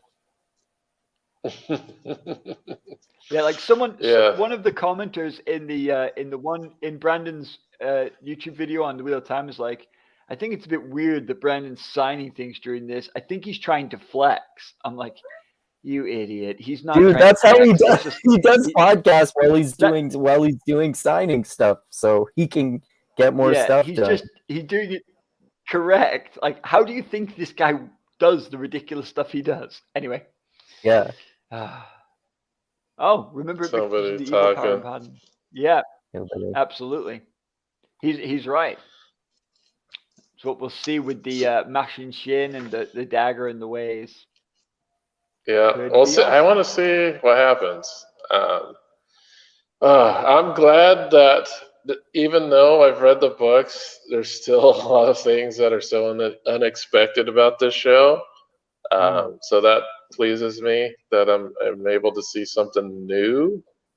But hopefully they don't just screw it up. You know what I mean? I know there's probably going to be some more screw ups in the future, but I don't think they're going to be bad enough for me to like hate the show unless they like kill Nynaeve off in the next season or something like that. Or have Lan or have Lan fall in love with Perrin. I'm out if they do that as well. That wouldn't be. All 5 of them be the dragon. We must be united together. This is the only way. Captain Planet forces unite. I really like. If you think I'm mad about potentially losing Garth Bryan, if I lose the Nynaeve Lan relationship, I will be gutted. No, they're not going to. They're actually genuinely doing a good job portraying it, which I'm happy about. They've done a genuine good job of almost all the characters. I think the character acting is the highlight of the show, followed closely by the clothes and the sets, which are just outstandingly high quality. Yep, loving it. Loving Tarvalin. Yeah, that's great. Join us next week where we're going to talk about episode 7. And Andrew, did you have any plugs that you wanted to drop in? Yeah, check out my channel, Mindgasms, where tomorrow Dusty and Parker and I will talk about the second book in the original Dune series by Frank Herbert called Dune Messiah, which will be really fun because I think Dusty and I both enjoyed that more in our reread than we did in the first one. I know I certainly did. The first reread, the first time I read it, I didn't like it at all. Yeah, I didn't either. I thought it was boring. I liked it way more in this reread of it. So that made more sense to me this time. So check that out tomorrow, and check out the podcast I did the day before yesterday with my friend Reed Nice Wonder from his channel Cordial Curiosity, where he does street epistemology and talks to people about the reasons behind their ideas. And my Christian friend Shane Kennedy talked about our shared opinion that street epistemology seems to have its own baked-in faith claims and biases. So that was an interesting conversation. And then got some more podcasts, and maybe I'm probably going to do a reaction to that Matrix trailer for the new Matrix movie too, sometime in the next couple weeks before the movie comes out. So check out all that stuff, and check out. I'm not sure what we'll do next weekend on my channel yet. Maybe we should try to do that movie chat that we were going to do, maybe Saving Private Ryan. If you guys want to do that, I don't know. We'll see. Yeah, just let me know. Yeah. I'll watch whatever needs watching. Sure. All right, cool. Thanks again for talking, guys. Always fun to nerd out about Wheel of Time. All right. Well, I'm glad that you guys were here today, and next week will be awesome, and so will the week after that. And yeah, same time. Well, maybe a Sunday next week, maybe a Saturday. But if you hit that bell, you'll know when we're going to go live. So hit that bell, like and subscribe.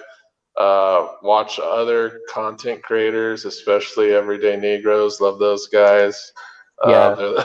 That's freaking hilarious. I love them. And check out Daniel Green and Watt Spoilers and Legendarium, what they've all had to say about this the show. Yeah, I've been obsessive about consuming like opinions and reactions, and I have now started to avoid one channel that just kind of pisses me off a lot. Yeah.